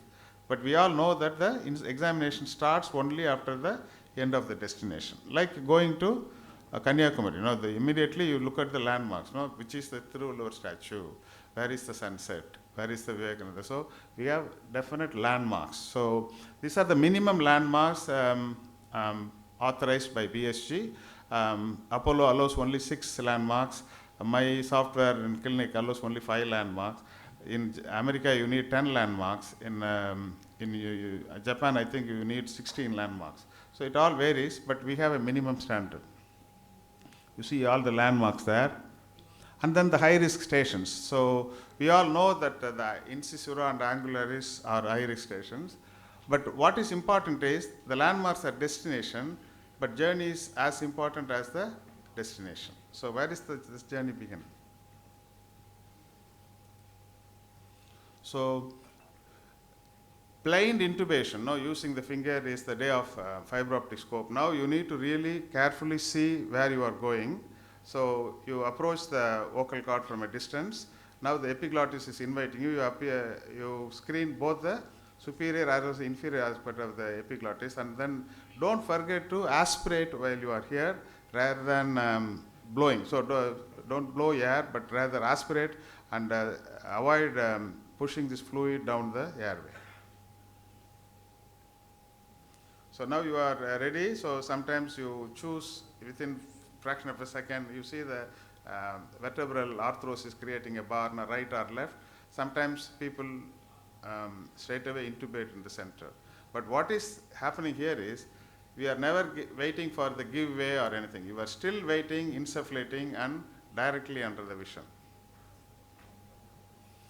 So esophagus is not just a conduit or a path to reach the stomach, because OGD is also synonym gastroscopy, but esophagus itself is an important organ, and then you dedicate time either while going in or going out. So we can do either way, we can screen the segments of esophagus, stomach and duodenum while coming back, or you can screen the esophagus, do cursory examination to stomach, go to duodenum, and then come back to stomach for a detailed exam. Whatever it is, like a chest X-ray reading by a specific radiologist, you should have your own system. It is a very conscious exercise that you carry out on your patient. So esophagus is divided into, in your mind, upper 1/3. The upper 1/3 inlet patch, it may not have a very different significance. It may not have significance, but it is prevalent in 2 to 4% of population. So because we go so fast, we miss it. So inlet patch is a surrogate marker of the thoroughness of your examination in the upper esophagus. So if your case series of 100 upper GI endoscopy has 2 or 3 inlet patches, that means you are doing a decent job. But if you haven't seen any inlet patch in the last of your 500 endoscopies, that means you are really gliding past the upper esophagus. And then wherever the cardiac pulsations come, that becomes the middle third of the esophagus, because when you do endoscopic ultrasound, no, there is esophagus even beyond the heart. So whatever it is inferior to the cardiac pulsation is the distal 1/3 of the esophagus. And then we know the definition of OG junction. It's the diaphragmatic fringe, as well as coma-columnar junction is dictated by end of the special capillaries or beginning of the gastric folds. So whatever definition you use, you pay attention to the distal esophagus as well as the, so you often freeze and examine because it avoids an inflated snapshot, avoids the movement artifact. So freezing gives better resolution and allows the opportunity for the endoscopies to go and inspect the area of interest in detail. So just to remind ourselves about the landmarks, so we have lower esophageal and pyloric sphincter at two ends of the important segment, which is the stomach. So the moment we enter, we see cardia, and then we go through the body, antrum, pylorus, retroflex, and then come back. So this schematic, the cardia is just as you enter the OG junction, there are 1 or 2 folds on either side, and then you go along the same direction forward. What comes is the upper 1/3 of the body, and then if you push, the middle 1/3 of the body is seen, and if you push, you see the lower 1/3 of the body, and then the antrum comes where the gastric rugae stop. Where the gastric rugae ends, the antrum begins. You can see at the far end, and by further angling up, you can see the antrum in detail and with the pylorus at the end, and this is a close-up shot of the pylorus. While you are there, if you start retroflex, then you start seeing the incisura. This is a very important shot because one of the best endoscopy completion snapshot will be this landmark, where you see have the incisura face on with the body of the stomach on the other end and the antrum on the right. But incisura has got both the inferior and the superior surface. One is going towards the lesser curve. So in this retroflexion, if you push up, then you see the lower half of the lesser curve, and further withdrawal will consciously allow you to inspect the upper half of the lesser curve. And then the full retroflexion will take you to the fundus, and in the fundus only you should show 360 degrees. Where you see lot of rugae is the greater curvature, and where there is less rugae or absence of rugae is the lesser curvature. So if you want to inspect again from here, I think everybody will have a different method. No, there is no one good way of screening the stomach, but from here I think Anand will go again in the lesser curve route, re-examining, because he thinks a greater curve is seen even when you are going casually in. But some of us can keep the rotation, retroflexion towards the greater curvature, and then if you go forward, you will see the top half, middle half, and distal half of the greater curvature in great detail. But otherwise, you can also undo the retroflexion, go forward up to the antrum, and then do a circumferential arc-like motion, and then swing and then see the greater and lesser curvature. So this is, even though you can grade a hiatus hernia in the forward view, you should also tend to assess in the retroflexion and use the Hill's grade to discuss the hiatus hernia. So it's very important to get your bearings regarding greater curve and lesser curve while you are re-inspecting. So what you face at the bottom is the greater curve with a lot of rugae. At the top will be the lesser curve, and where your peg needle comes, that will be your anterior wall. So one easy way to remember. So all of you will know that if you put peg, it will come this way. Yeah, that is anterior wall, and what is opposite is the posterior wall. All these nomenclatures are very important because once you recognize the lesion, you are going to describe in so much precision so that you, the next time, or your successor who is offering therapy will make use of it.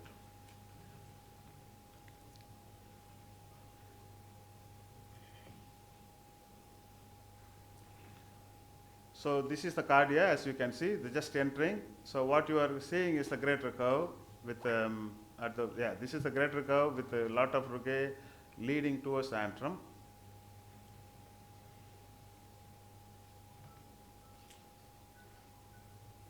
So you freeze and examine any areas of interest if you have any doubt about it, because all you are looking at the vascular pattern, the mucosal surface, and also a good air insufflation to see in between the rugae, especially if they are very prominent. And then, so we are approaching the antrum now.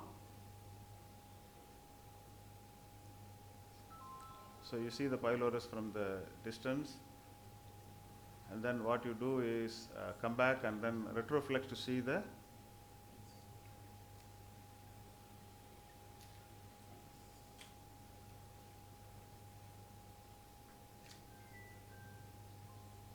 so take time to examine areas between the folds and then wash any debris, mucus or froth.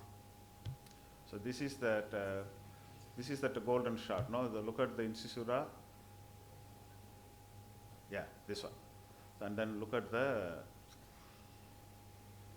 and then you look at the lesser curve 1/3, and then go at the top lower half, and then go to the top half, and then do full retroflexion to look at the OG junction fundus, and do 360 degrees rotation.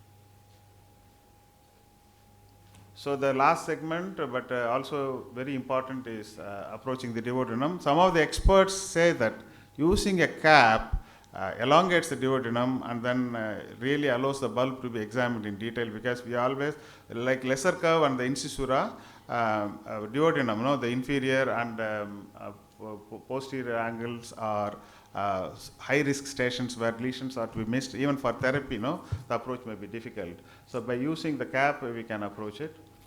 When both residents and consultants were asked to label duodenal lesions, and when surgeons came back, only 30% got right. Both consultants and registrants. So that's how weak we are in describing duodenal landmarks. So if you think of lesser curve, that only becomes here. So what you see is continuous lesser curve is the superior wall of the duodenal bulb, and then the opposite is the inferior, and then you see the posterior wall going, greater curve becomes inferior, greater curve becomes posterior here, and then the anterior becomes anterior. So when you look at the duodenum face on, the top is superior, this is anterior, this is inferior, and this is posterior.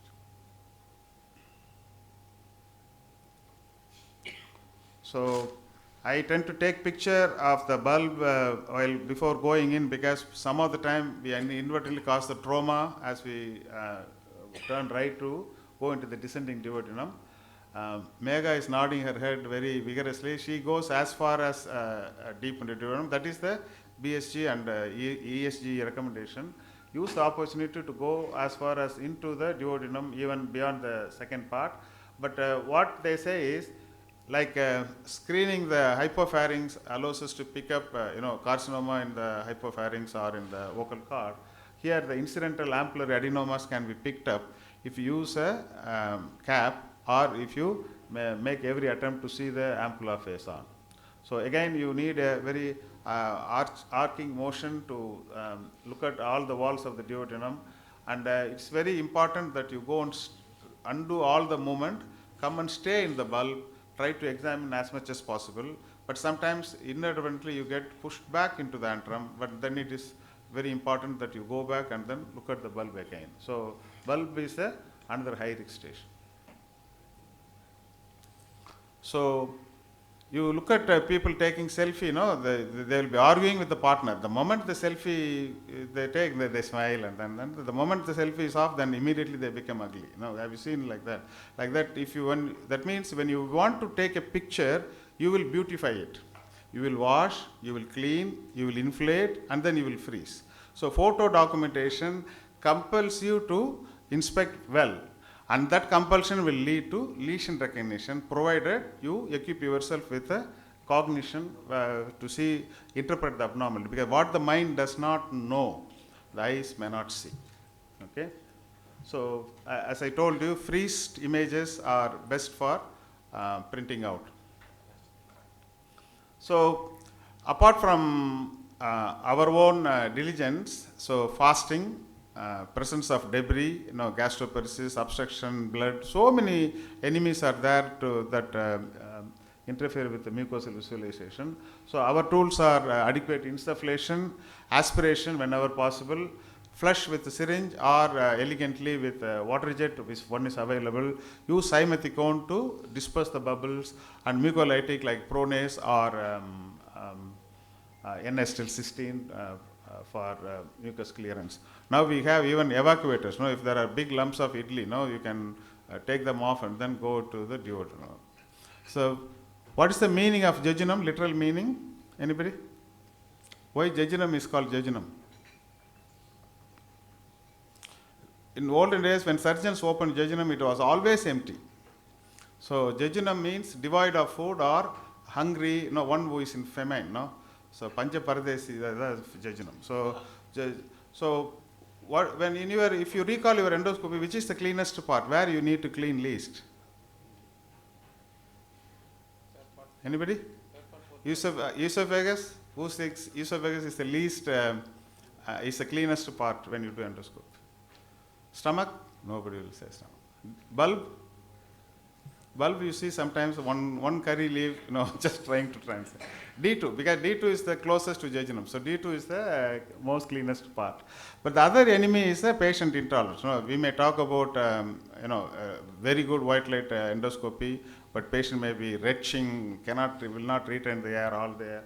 And then you need to be really honest. When you are reporting colonoscopy, you are talking about Boston bowel prep scale, and my views were not right, but you are worried that somebody will criticize you that you missed a big polyp or cancer 2 years. That fear should, or that discipline should come here as well. So if the preparation and the mucosal visualization is not there, then you need to report that mucosal visualization not. That's especially we adopt it in bleeding. If there's a big clot in fundus, we say that in examination incomplete, we will do it tomorrow.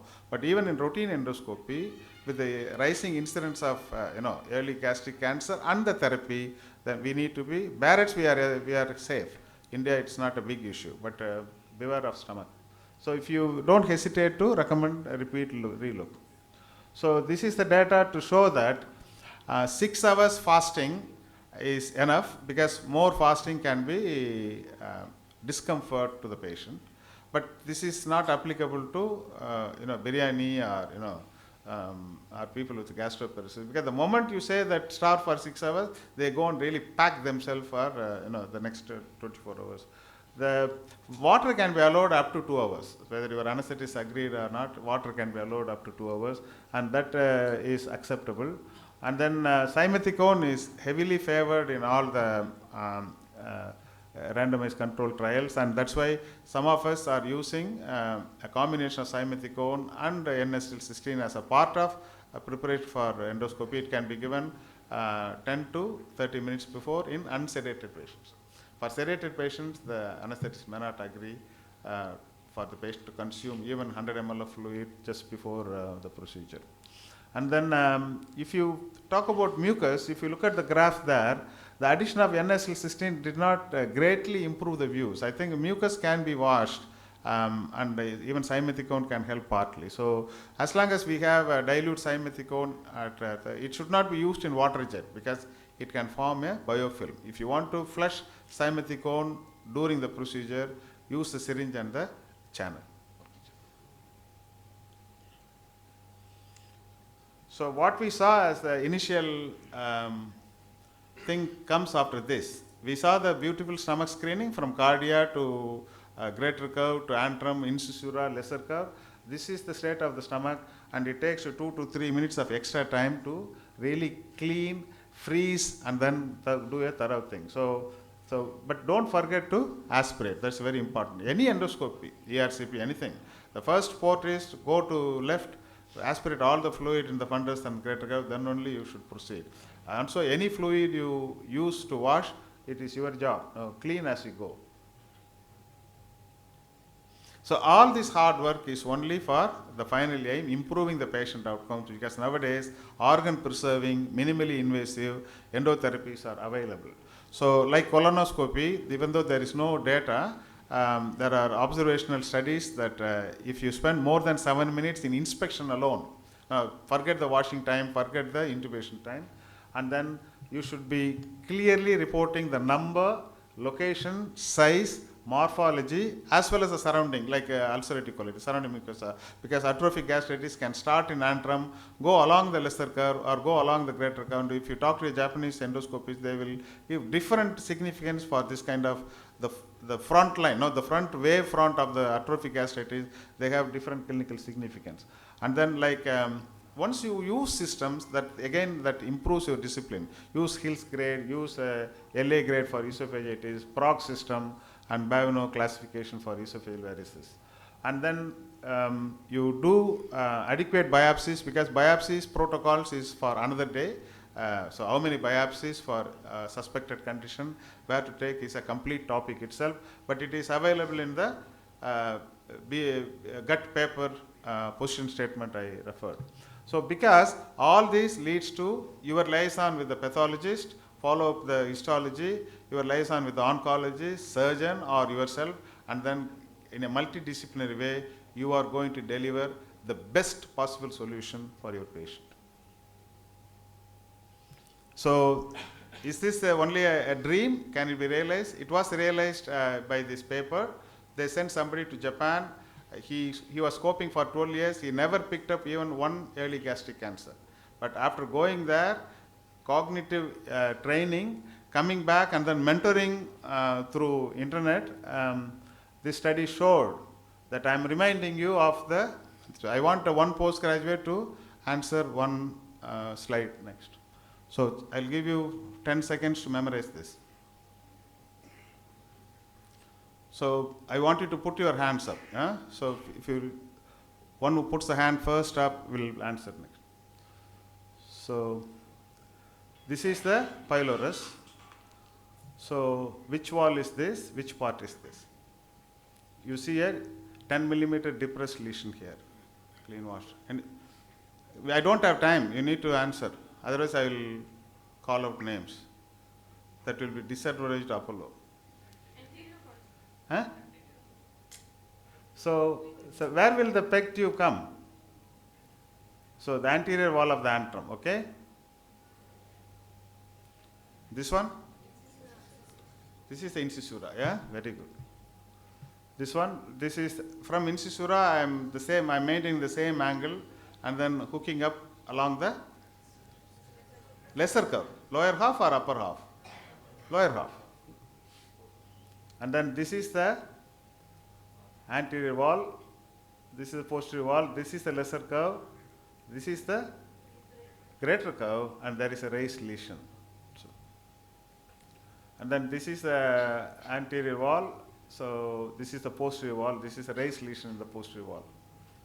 And then this is on the pylorus, but don't forget, it, like you see it's a field change, and then you see a synchronous lesion. No, there is a 10 millimeter lesion on the pylorus and then another lesion on the incisura. So this is, so you see the pylorus there. So this is the anterior wall. This is again the anterior wall of the antrum. But only if you recognize that, then Vishnu can come in with this. Yes, unless you clean your portico, you cannot put good rangoli. First clean and see in white light. That is the base. Then you can put chutney, sambar, anything. No. Without idli, nothing. So this will optimize early diagnosis, and this will improve patient outcomes. Thank you.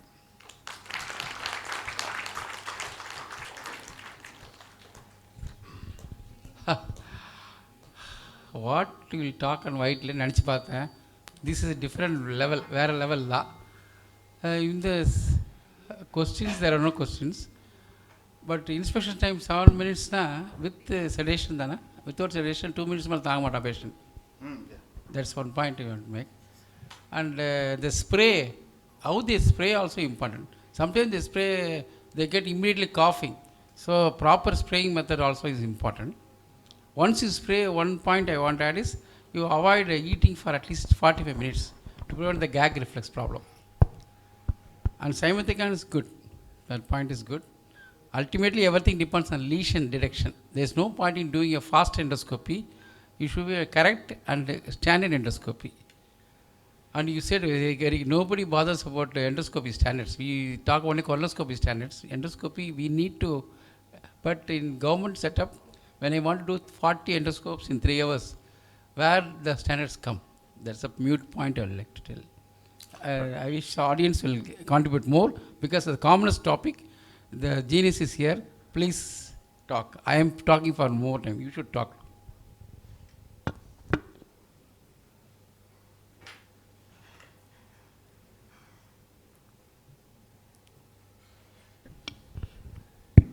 As usual, wonderful, Basu. Thank you, sir. I think it was nice. The fact that the postgraduates will probably now try to identify the walls, how to visualize the mucosa, everything. Like ARV said, the tolerance level again depends upon your rapport with the patient. In hospitals, institutions, we see patients, somebody else does the endoscope. That is the reason for not having the tolerance level. If you have built up a rapport, then probably the tolerance level goes up. I've had patients who have not even retched once, even when I am in the stomach for more than 10 minutes, taking biopsies and all that. Some people do not even permit you to go through the cricopharynx. All this requires a little bit of rapport, talking and all that. So I encourage my postgraduates to get friendly with the patient and then probably tell them what they're going to do and what is expected of them. It's all very important. I think that should be also the part of your white light endoscopy lecture, whereby you create a rapport and then go ahead and do the scope. Most of us do not use sedation for upper GI endoscopy. Very rarely it is done, unlike colonoscopies. Beautiful. That's a pearl of wisdom, sir. Because, as you said, just because they want to impress you, they don't even grunt because of the rapport.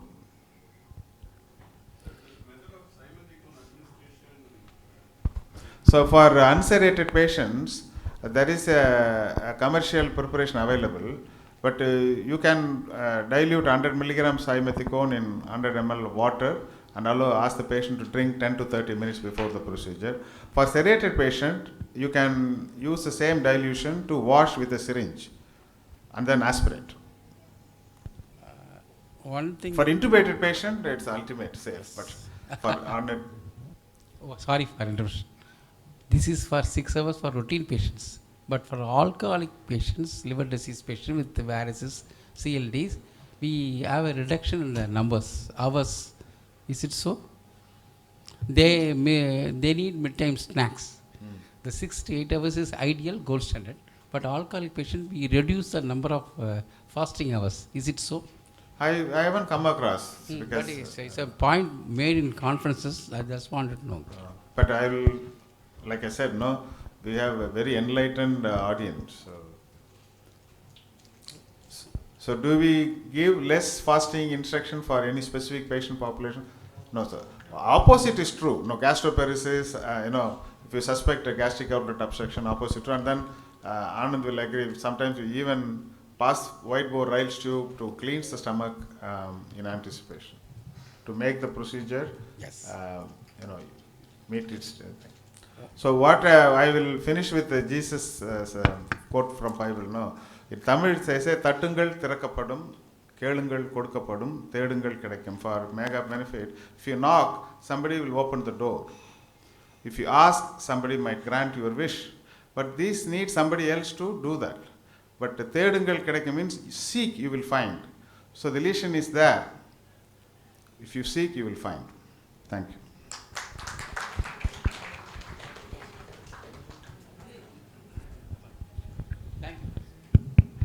I think I need one more chairperson to control airways, sir. I will call upon Dr. Vishnu to come and give the next lecture. Good evening. The topic given to me by Perima sir is about virtual trauma endoscopy in daily practice. So when we talk about daily practice, I do not know, because we can talk only about two things. One is a rapid screening, and one in sedated patient we can do something deep. Just like filtering color and then enhancing, unnecessary light should be avoided, just like this light spoiling our vision. So when we talk about virtual, we need an optimal setting. So since it mostly is a talk based on technology, I may sound like a spokesperson for Olympus or Fujifilm. Please excuse. Try to concentrate only on the theory part. So no disclosures financially. Academic support I received from Olympus and Fujifilm. Overview is necessity of virtual chromoendoscopy and what is the literature evidence and principles of virtual chromoendoscopy and classification of pathology. Out of scope of this topic is to review some of the pathological slides and things, because that's beyond the scope of 20 minutes. So the necessity, what is the necessity beyond a good white light examination? Just now sir was picking up, a good white light examination can give you all the information regarding a metaplasia or a cancer or everything. So what is the necessity? It's like just enhancing the texture and color, wherein we can pick up even milder inflammation, an early cancer, and that's how the chromoendoscopy came into being.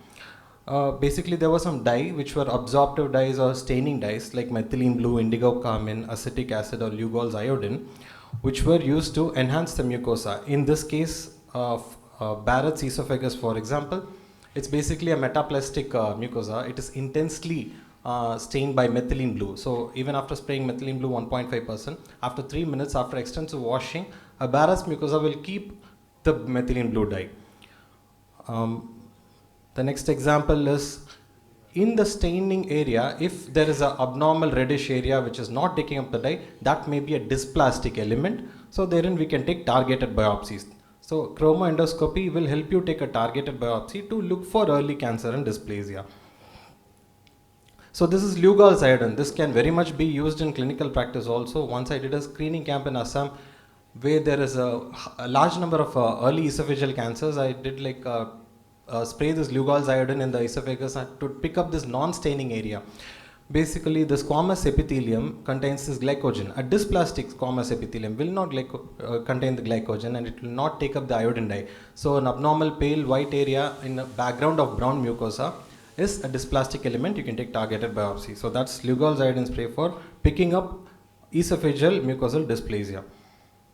And this is phenol red staining. It's not used in anymore. Here again we are trying to pick up H. pylori infected area in the gastric mucosa. The more redder the area after phenol dye application, that is the H. pylori infected area. This did not stand the test of time due to lack of accuracy.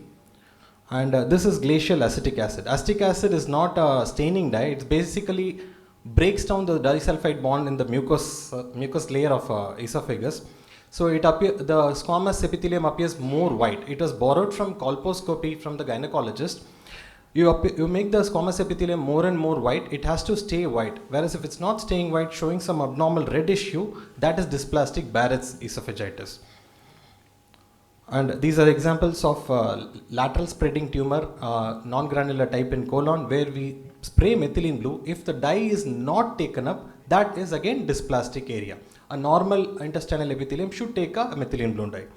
So we use this chromoendoscopy to pick up the abnormal dysplastic elements, but they become disadvantageous because of the staining. Once we keep spraying the iodine, the patient complains of intense burning sensation. They have some dysphagia also after the procedure, and there is some evidence in the literature to say that methylene blue may be a carcinogen.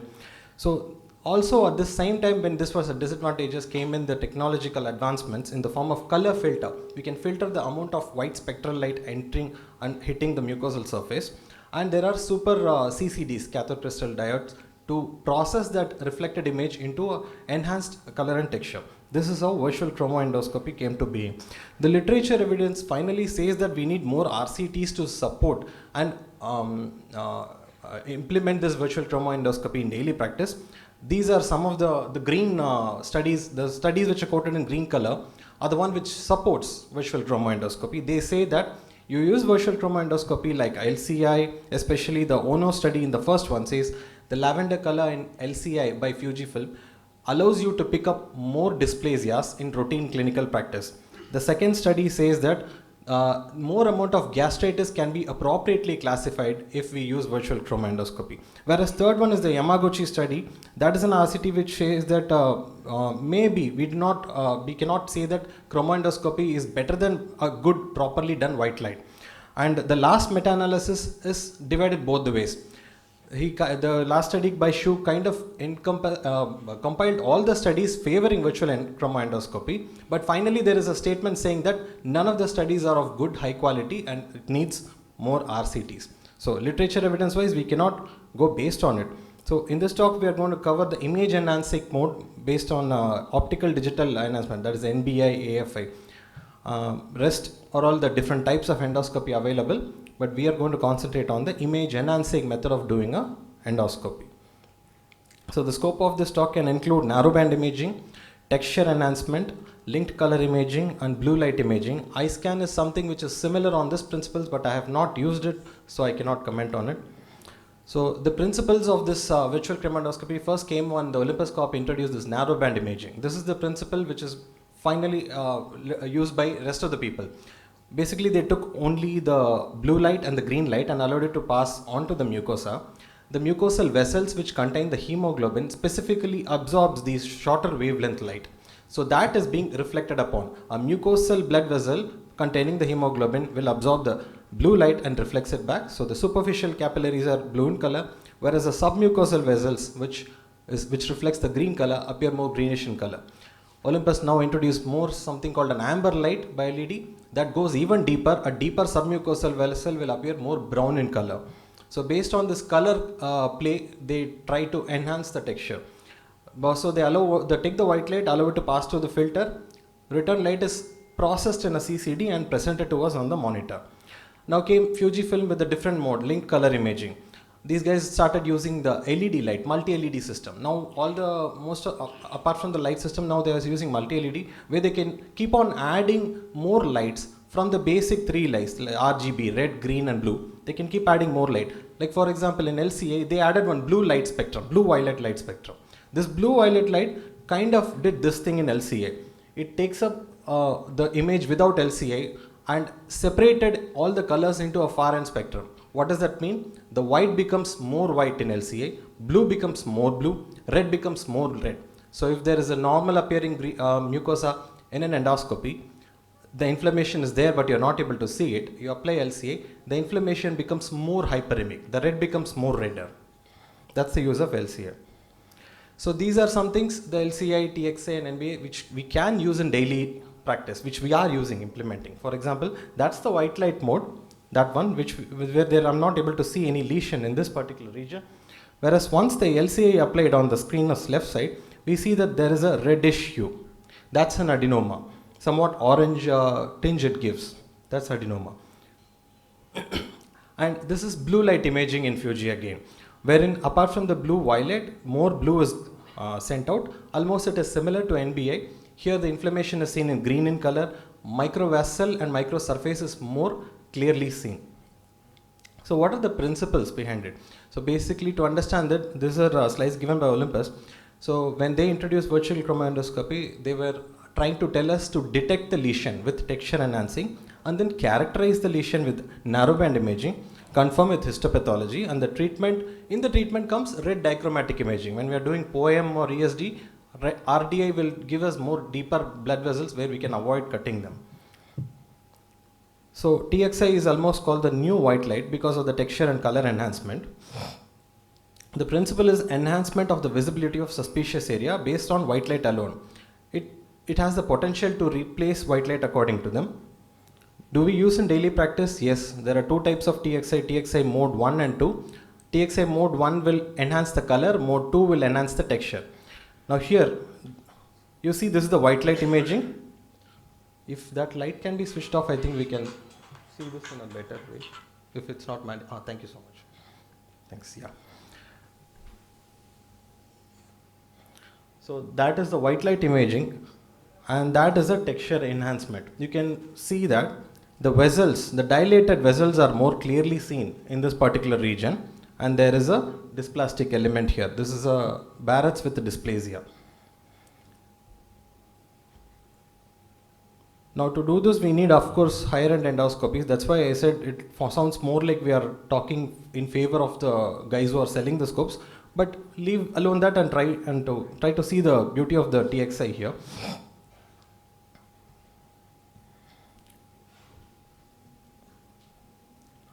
So as and when you see, this can be easily done in routine clinical practice also, which I routinely use. It doesn't require sedation. If, for example, we are using NBA, we need to characterize more and study all the parts. That requires like a 7 minutes withdrawal time, patient being sedated. This TXI is just color and texture enhancement, can be done in 2 minutes. Compared to white light, the enhancement is more clear. We can see the dilated vessel or an irregular surface more clearly. And after we detect the abnormality, we can go back to NBA, switch on the button and find out whether any abnormal amorphous pattern is seen, whether any vasculature is not following the norms of the pit, whether it is crossing the pits or the gyrate, so wherein we can take a targeted biopsy. So the gatekeeper, the door opener for the visual chromandoscopy is narrowband imaging. So let's see the principles of the narrowband imaging. This is basically we are trying to enhance the vasculature, micro surface and microvasculature. So this is the effect of NBI on a white light imaging. In this region you can see a lesion, whereas which is missed in white light here, which if taken a proper time that may not be missed, but on a normal eye this lesion is not seen visibly here, this area. Whereas switched on an NBI, near this ulcer we can see a abnormal white area. Any abnormal white or brown area in NBI is taken as an abnormal finding. We have to switch on the near focus, go near and then assess the microvascular and microsurface, probably stain with dye if it's needed. So this is the technological principle of narrowband imaging. Blue and a green light is thrown onto the mucosa. Blue light is superficially reflected and a green light goes to the submucosal depth. Superficial capillaries absorb the blue light and deeper capillaries, submucosal vessels absorb the green light. So you can see all the capillaries distinctly delineated from the surrounding mucosa. And additional thing is the red dichromatic imaging, where a deeper vessel is clearly seen by this amber light. So from the scope, the white light goes to the NBI filter. Only 2 lights pass through the filter, and when it is received back in the CCD of the endoscope, it processes the light and then it sends back a processed image to the monitor. Okay. And then comes the near focus. After we find out what the abnormality is, we have to go do a near focus and see what is this vessel, whether it is following the normal norms or whether it is crossing. For example, in this imaging with TXI, we know that this area is little amorphous. When we switch on the NBI mode and switch on the near focus, we see this dilated vessel pattern, but they are regularly following the pits here. Whereas if you see here, there are irregular vessels crossing across the surface. So this is an irregular vessel surface area. This is the area which needs to be targeted for biopsy to look for early malignancy or dysplasia. So the red dichromatic imaging is mainly brought in to see the blood vessel. For example, this is an area which is bleeding and we do not know the blood vessel. Once we switch on the RDI, you can see that there is a big blood vessel here. We can take in a coagrasper, go do a coab to monopolar coagulation. So now comes the LCI, which is by Fujifilm. Whether we use it in daily practice, yes, I do it in daily practice. My junior Silambaran was kind enough to do the study. We are trying to do a study, see whether insertion in white light and withdrawal in LCI, whether it is making a difference. In the initial 100 cases we analyzed today, we found that in 50% of the cases, inflammation which was missed on insertion during white light was picked up better on withdrawal during LCI. So once we have the full study, I can present you with the data. The inflammation which is not seen in white light on insertion, on withdrawing, we switch on the LCI button. All the things, the mucosal hyperemia is more, we can see the more lavender colors of intestinal metaplasia or something like that. So that's 50% in my daily practice. Here there is an elevated lesion. How to differentiate which one is the cancer? In white light you see that there is normal orange color, and once you switch on LCI, everything is purple. Now everything purple is intestinal metaplasia, and you can see that this lesion alone is showing somewhat orange color, isn't it? Any orange in the midst of purple is abnormal, that's probably cancer. So here is the inflammation, and that orange color is the cancer. What is the differentiation? This entire orange can be cancer, light orange or dark orange. Depending on the differentiation of the cancer, it can be light. A poorly differentiated cancer can be little dark orange. Like depending on the nuclear hyperchromatism, the darker the color will be. But this orange has to sit on a purplish area. A clear-cut plain orange alone may not indicate cancer. That can be a normal mucosa. Orange color surrounded by purplish intestinal metaplasia is what we are looking for in an early gastric cancer detection. So here it can be partially covered or fully covered. A metaplastic area is purple. A cancerous area can be anywhere in the spectrum from light orange to red. Here you can see that this is a lesion in white light. And once we switch on the LCA, there is all purplish mucosa here. It's all purple here because of intestinal metaplasia. Whereas this part which is in the dotted area, that's actually orange. That's the cancer which we need to take biopsy from. Here again is another example. This is in the high lesser curvature. The entire thing in white light is probably passed off as normal. Once we switch on the LCA, you can see that the background mucosa is fully purplish. This light lavender or purplish color, whatever you call, is intestinal metaplasia. And amidst the intestinal metaplasia in this orange color, that is cancer which needs biopsy for histological confirmation.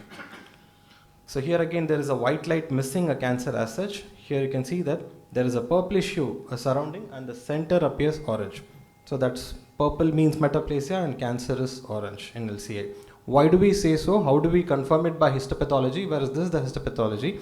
On the right side you see the glands are very crowded, nuclei or like hyperchromatic, that's cancer. That will produce orange color, and the metaplasia is not so crowded gland. It's all with goblet cells and metaplastic loss of Fundy glands that will produce only purplish color. What is the basis behind it? Where Fundy glands will have more glands that causes orange, whereas purplish mucosa reflected by intestinal glands or goblet cells, and the Fundy glands have gone in for atrophy. This is an example of prepyloric area showing purplish area, that is metaplasia. In similar tone in LCA, the same visual chroma button, you switch on the next button comes blue light imaging. Whatever was appearing purplish in LCI appears more greenish in BLI. It's similar to NBI. So wherever there is green, we call it inflammation. Either be it NBI or BLI. Green means more blood vessels in the submucosa, it's more inflammation. But after finding it out, go do a near focus and see whether the vessels are normal, whether the surface vessels and surface pattern is normal or not. If they are totally abnormal, then that is pre-malignant or malignant. So this is the principle again. We throw so much light onto the mucosa. The superficial, the blue, the green, they're all like shorter wavelength, whereas the red has a longer wavelength. In a Fundy gland with full of cells, all the shorter wavelength will be absorbed by the glands. So only the red is reflected back as orange. Whereas in a metaplastic mucosa, the shorter wavelengths are not absorbed by the superficial layer because all the layers are lost. There is only goblet cells there, like intestines. So that will reflect the purplish mucosa. So in stomach, seeing a purplish mucosa is abnormal as intestinal metaplasia. So those are the loss of glands causing purple. So in cancer, you can see that that's more orange. In intestinal metaplasia, you can see there are less glands and that is purple. So when the cancer cells become abundant, it is more orange. When it is lesser orange, it is mildly differentiated cancer, you can call. So when it comes to BLI, if we see in antrum, if such a picture like all light brown areas, they are all light green areas or light brown areas, lighter areas, they are all intestinal metaplasia. So how to screen in daily practice? In daily practice, if you're doing like without sedation and you want to pick up lesions, probably from a distance, use LCI.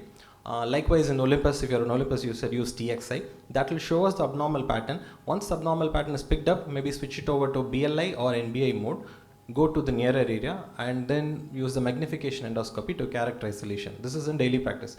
All these things can be done without sedation also, especially the LCI and TXI. Whereas for NBI and BLI, yes, it's appropriate and more beneficial that the patient be sedated. So as we said, from orange to purple, it's all a spectrum. So we cannot always say that, I didn't see the orange color, so where will I go take the biopsy? Just look for the abnormal thing. If switching on the LCA, if anything is abnormal, anything is standing out to you, go study it more. See for color differentiation. If the color is somewhat, background sheet of purple is there and some spot area of orange are there, target the orange areas for biopsy. we can combine both dye staining and visual chroma-endoscopy also. For that is the picture number 1 is the IPCL pattern. You can see this is not a normal IPCL, it's like flower. Normal IPCL in esophagus is IPCL is intrapapillary capillary loop. It's all like a vertical small vessels, whereas here it's all like a flower bracket things. We want to know whether this is dysplastic. How do we confirm? We can throw in some Lugol-Sidon then and there, and in white light you see that Lugol-Sidon is not staining this pinkish area, that is a dysplastic element. We switch on the LCI, the dysplastic element appear more purple, and BLI, the dysplastic element appears more greenish. So we can combine the dye staining and virtual chromo also. So now let's see the last few slides about what is the use of this, how do we put it into clinical practice? Do we have a set classification system? There are too many classifications to confuse us, but we cannot remember everything. Maybe take up a photo and put it in the endoscopy suite. As and when we are doing the endoscopy with the virtual chroma, we can go and check the chart also. We are not expected to know all the classifications because basically these things come from Japan. There it's all with so much of competition, like from one center, each one will be producing so many classification. We can't remember Kudo, Sano, Yano, everything like that. So, but all they are trying to say is about vessel and surface abnormality. Finally, it all boils down to that pattern. So go near, see the vessel, see the surface. If both are abnormal, that is something very alarming. For example, I just put this Bing classification for Barrett's, which we hardly use because we hardly see Barrett's. But what they are trying to tell is a mucosal pattern and a vessel pattern. In the mucosa, in the GE junction, generally you see a tubular gyrate kind of pattern. And if it's regular, if it is surrounded by a regular blood vessel, that is normal. Whereas if the surface is so irregular and vessels are crossing the gyrate or a round pit pattern, that is abnormal. Here again, this is called intrapapillary capillary loop in esophagus. We finished off Barrett's, now we will see the esophagus. In esophagus, this is Inno classification, which has been there for a long time. Basically 1, 2, 3, 4, 5 maybe malignant and pre-malignant, and this type 5, 3 and 5N may be malignant. What are they trying to say? Basically they are trying to show only 4 things. This is a normal papillary IPCL, intrapapillary capillary loop. That's how normally looks like, the left arm. So if it is dilated, if it is tortuous, if there is a change in the caliber, and if there is non-uniformity in the appearance, if the 4 things are seen, then it directly becomes a neoplastic lesion. It may be benign, it may not be dysplastic, but it's still a neoplastic lesion. It is not inflammatory lesion. So you directly classify it as type 4 IPCL pattern of Inno. Now there are different classifications. It's not just Inno, there is Arima classification, and in 2017, Japanese Esophageal Society also made a similar classification, which was much more simplified. I generally prefer the lower down JA's classification. It's basically 2 types, type A and B, and in B that is B1, B2, B3. So what is this B1, B2, B3? A is normal, B is neoplastic. Now how do we classify into B1, B2, B3? In the image number 1, you can see that instead of vertical capillary loops, they are all become like flowers and they are all interspersed here and there, but still they are there. They are like dilated, they are tortuous, they are lost their form, they are widened, but they are all still regularly arranged.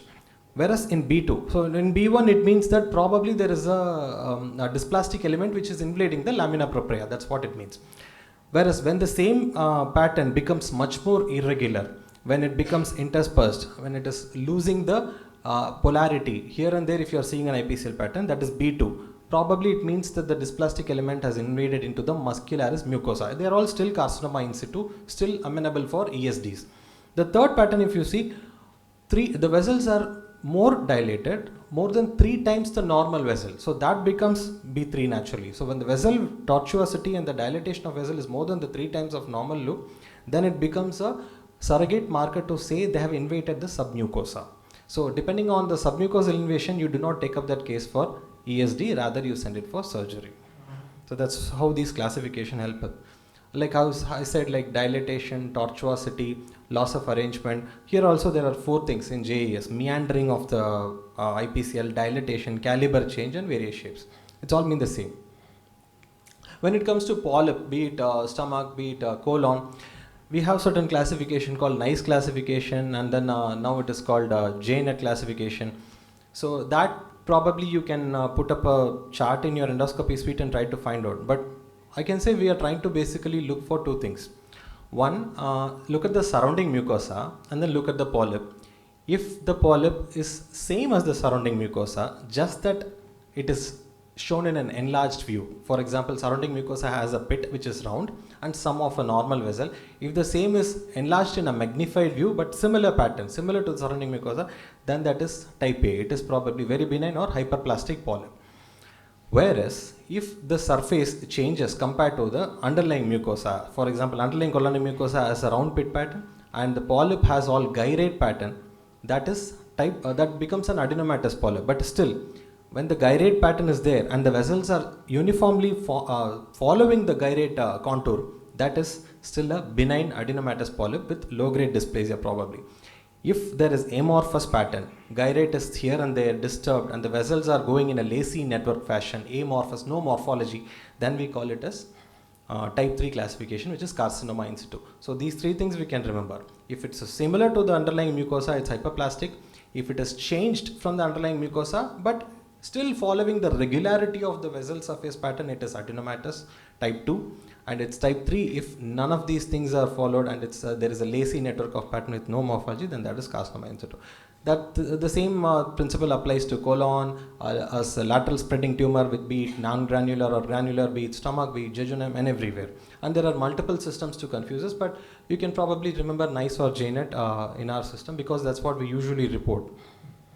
So this is again Japanese NBI expert team dividing type 2 of the NICE classification into 2A and 2B. In type 2A, you can see that the vessels are like, the polyp is showing a gyrate pattern with the regular vessels, whereas in type 2B, they are like dilated, they are going here and there, but still they are benign. Whereas in 3, there is no uniformity, it's just the vessels go here and there wherever they want, that's amorphous pattern.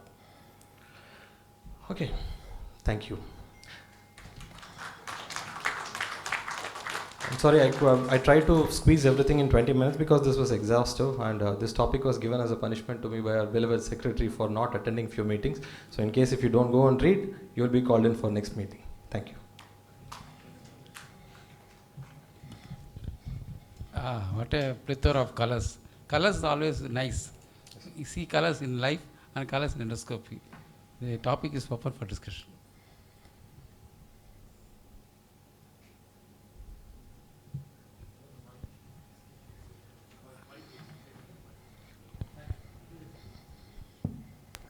Congratulations, excellent talk. And what's the time you're spending for each patient? If I'm using only LCI or TXI, it's just a 2.5 minutes, sir. Whereas if the patient is sedated, I would at least like to spend 5 or 10 minutes, depending on the lesion. If we really find a lesion, and sometimes the lesion does not follow the textbook images which we read, so I'll try to call up somebody or open up the books again. Sometimes they usually, the purple and orange which I told, rarely I try to look for orange, but not. But the inflammation is clearly seen, gastritis is clearly seen. So the LCA really works for screening. Likewise, TXI image 1 also works for screening. I do it routinely on withdrawal. If I find some abnormality, I switch over to NBI. So for sedation patients, at least 5 to 7 minutes we can send an upper GI. Whereas for this one, routine image. Go into the white light, come back with LCI. Only time prolongation happens when we try to wash off that serous stelling. That's still necessary. Okay. We try to give a good wash, remove all the froth and everything. We still use the simethicone, but sometimes it doesn't work because more prolonged fasting, the more froth. What's your pickup rate of the lesions? Carcinoma? Last 100, I mean, we were trying to analyze some 700 odd cases done in the last 8 months. Out of 100 cases analyzed today, I found 50% of the time we missed the gastritis on white light, and on withdrawal we picked up the gastritis. Okay, thank you.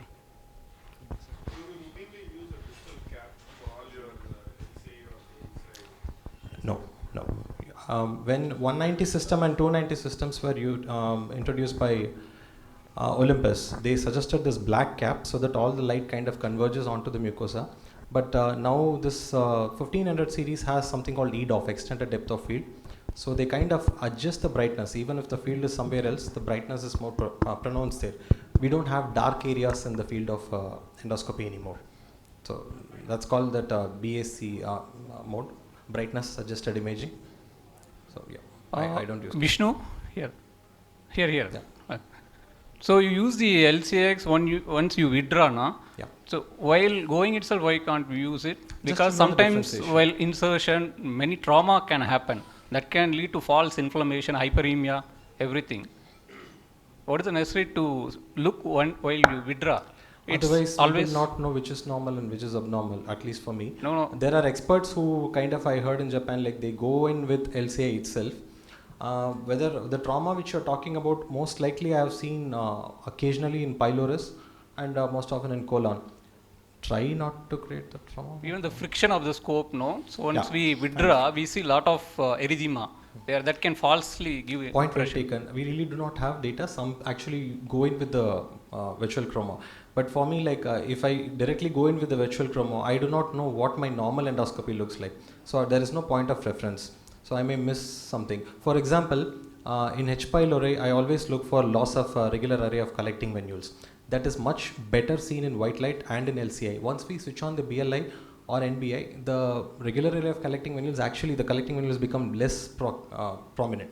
That's more better seen with a normal white light or a TXI in Olympus, or a normal light or LCI in this one. So I would like to do the white light also. So I might actually miss the regular array of collecting venules. That's more important for me because the H. pylori is more rampant rather than the cancer. So yeah, that's the reason I do with the white light forward and withdrawal. But as you said, yeah, some amount of trauma we'll have to adjust. So for this IPCL loops, we need a high definition scope with NBI, no? Yeah, we need a magnification. But what the thing is, to look at the IPCL, if there are abnormal, there will be abnormal areas. If you have a BLI or an LCA or a TXA for that matter, there will be abnormal brown or white area. If that area is there, then go near that and switch on the near focus, high definition magnification, we pick up more. Even if we don't have it, if you feel like there is an abnormal area, try to spray Lugol's iodine. That's probably much easier. Vishnu, small parenting question. White light and this colorful electronic endoscope, the cost wise for the patient, not the instrument cost. Oh, okay. What is the cost wise? Cost wise, we don't charge anything. You don't charge extra. Just one observation.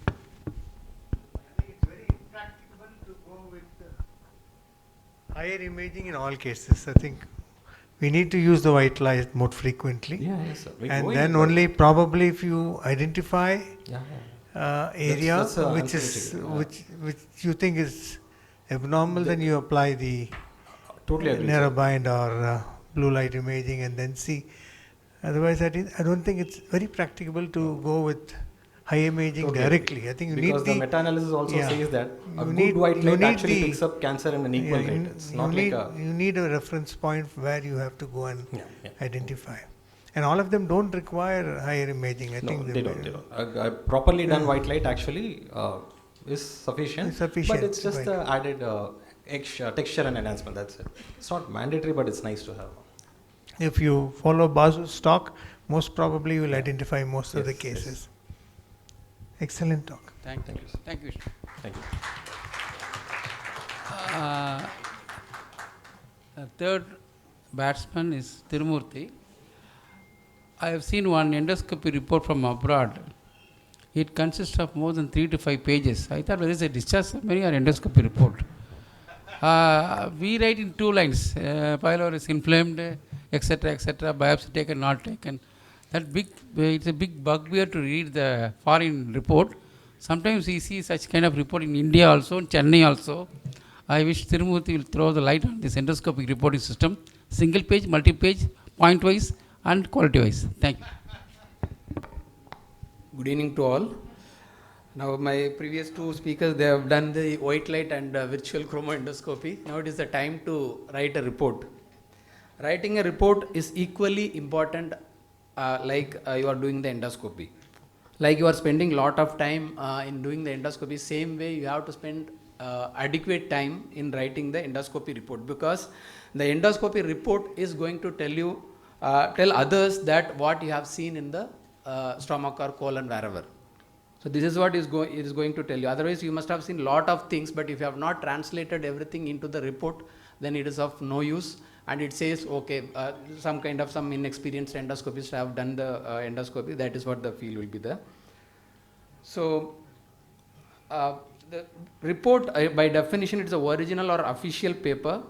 It is used as the basis, proof or the support of something. Same way the endoscopy report also, it is the basis or proof or support of whatever findings that you have seen, whether it is inflammation or early malignancy, dysplasia, whatever.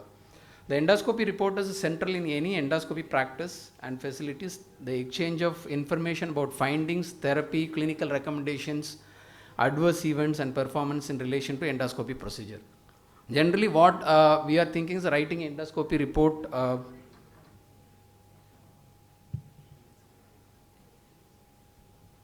endoscopy report is just writing the finding, whatever the erythema is, the inflammation finding. We are thinking that much is the endoscopy. No, it is not like that. It starts before doing the procedure, whatever we have done to the patient, then after the procedure, what we are recommending. Everything it is included in the endoscopy report. So the endoscopy report nowadays actually it is often overlooked because we spend a lot of time in looking the mucosa and the white light endoscopy, chromoendoscopy, all those things.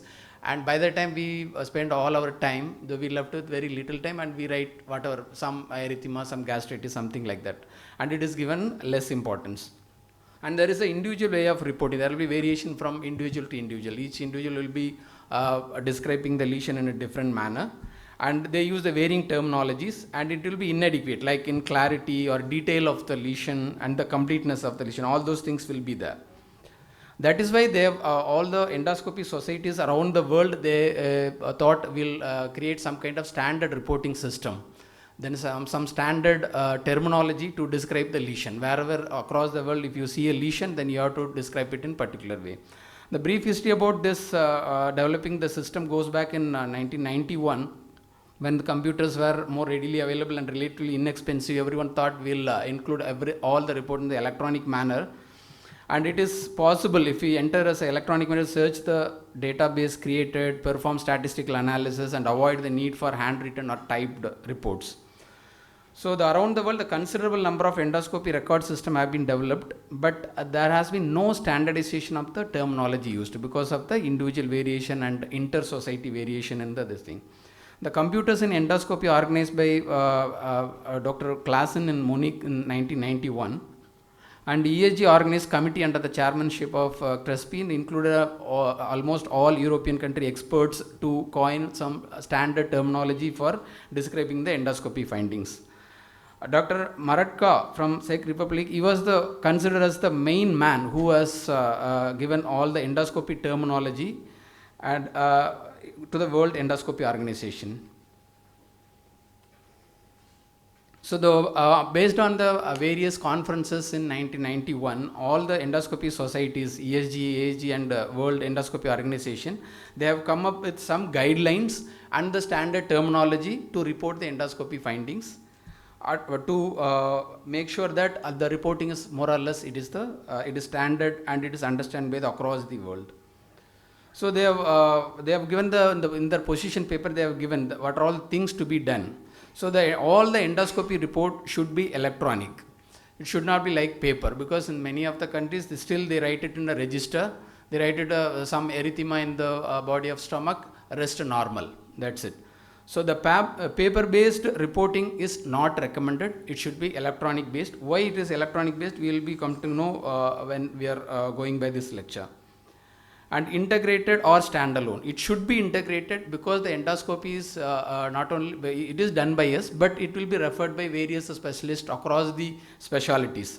So it should be assessed by everyone. If they want, mainly the surgeon, if they want to see the report before operating, it should be accessed by everyone. And if we also want to see what is happening to the patient, then again it should be integrated system so that we can access to the report and we can evaluate the patient further.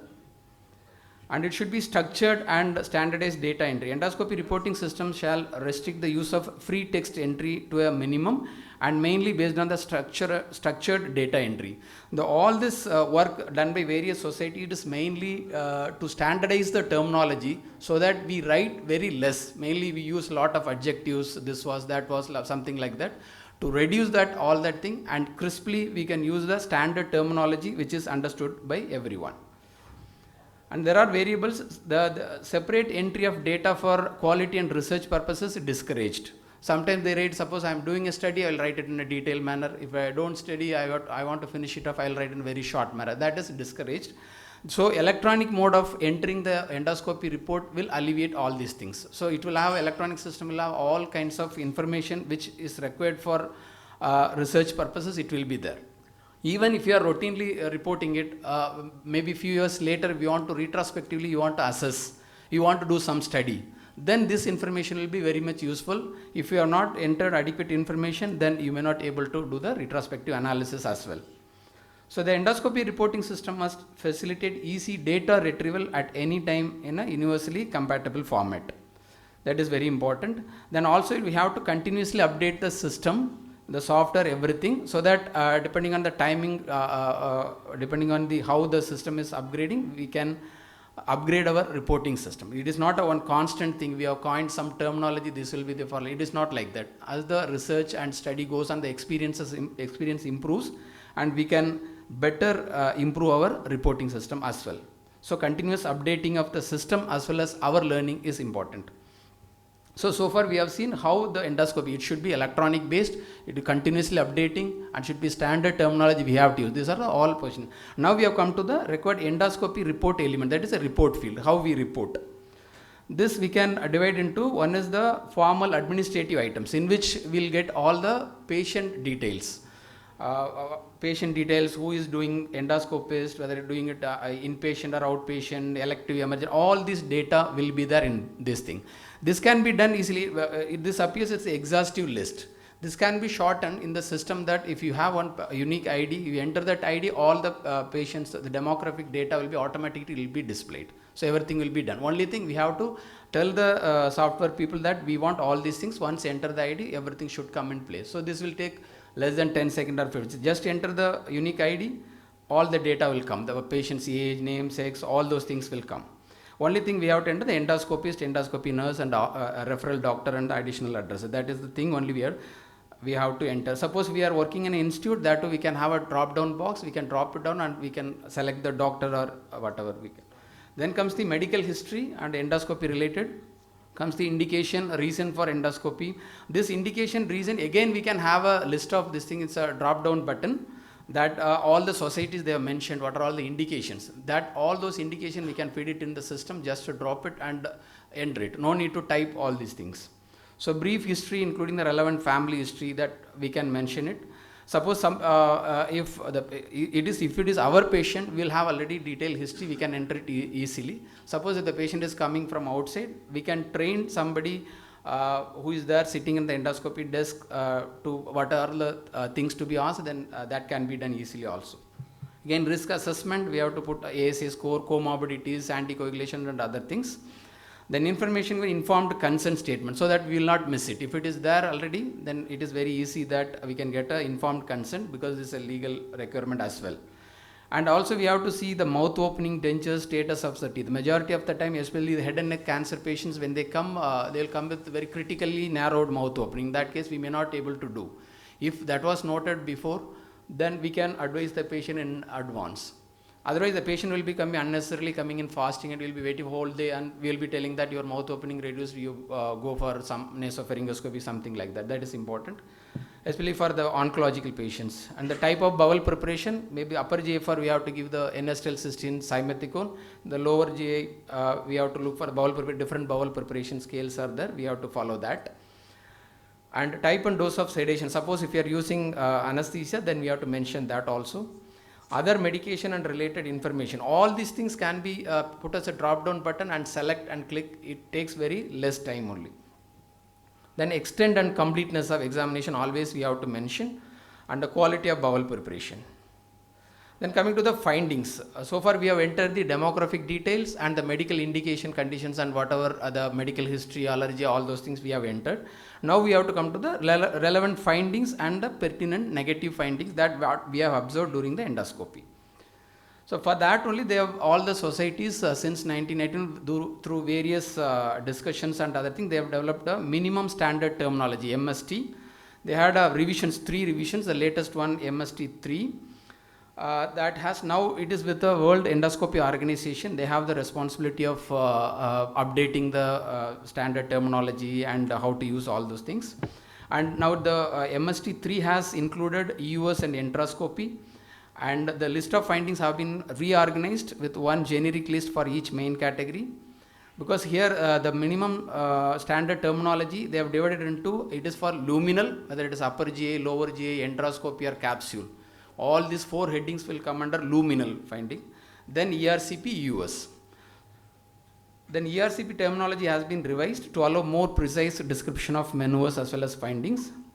The list of indications that I have mentioned, the indications also it is there, just we can include it in the software, we can drop down and select what by type of indication that we are doing it for the patient, no need to type on this thing. So the description of the findings, the mainly finding in the luminal, that is upper GI, lower GI endoscopy. So the finding we have to describe it is same like, it is not a big thing, it is same like our UG days we have read clinical, the surgical. The same way we have to describe the lesion. If you see a lesion, just to describe it. Don't come to a conclusion. That is what all this minimum standard terminology, what they are recommending is just to describe the lesion, don't come to a conclusion. Like it is antral gastritis, pan gastritis, atrophic gastritis, neuroendocrine, don't come to the conclusion. Just write the finding. Then in that final impression, you can give a differential saying that these are all the possibilities. This is the finding like mucosal erythema, edema, erosion, whatever raised lesion, all those things, and we can give a differential. This can be like H. pylori gastritis or neuroendocrine tumor, something like that we can give that.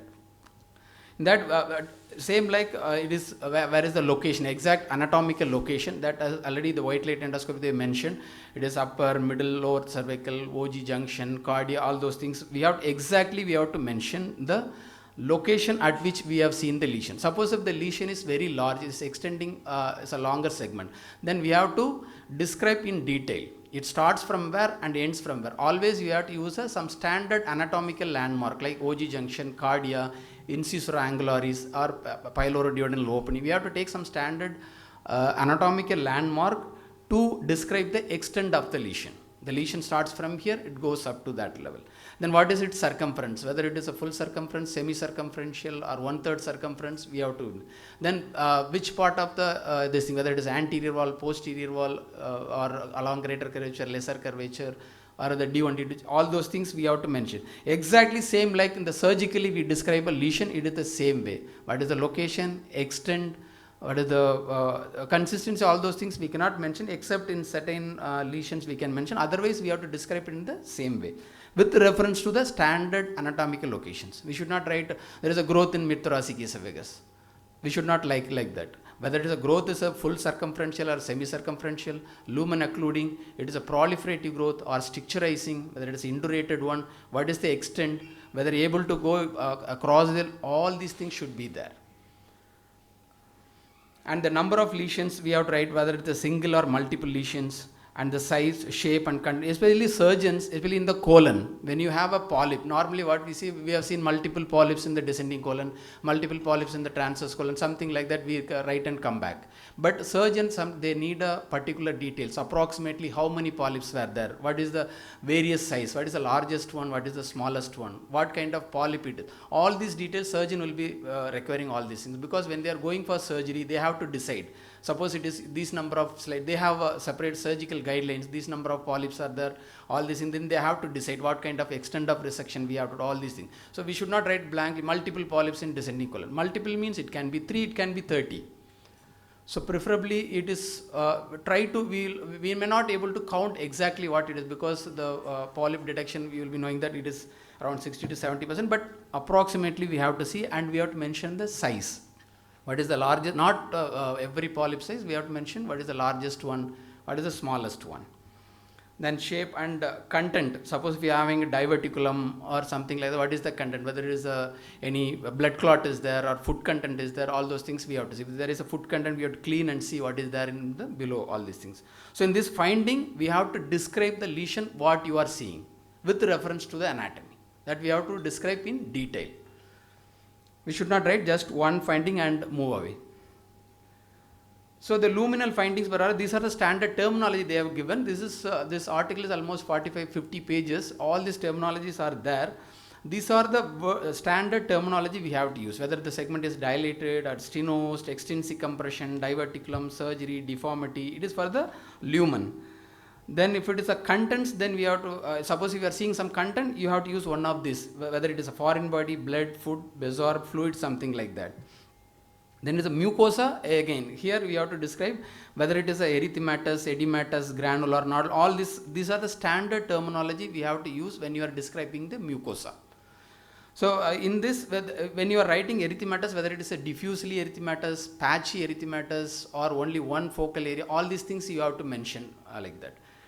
So we should not write just body of stomach, it is erythematous. Should not write like that. If it is a multiple focal patchy erythematous area in the anterior wall, or multiple focal areas, or it is a diffuse erythema involving the entire body of stomach, and there will be demarcation line.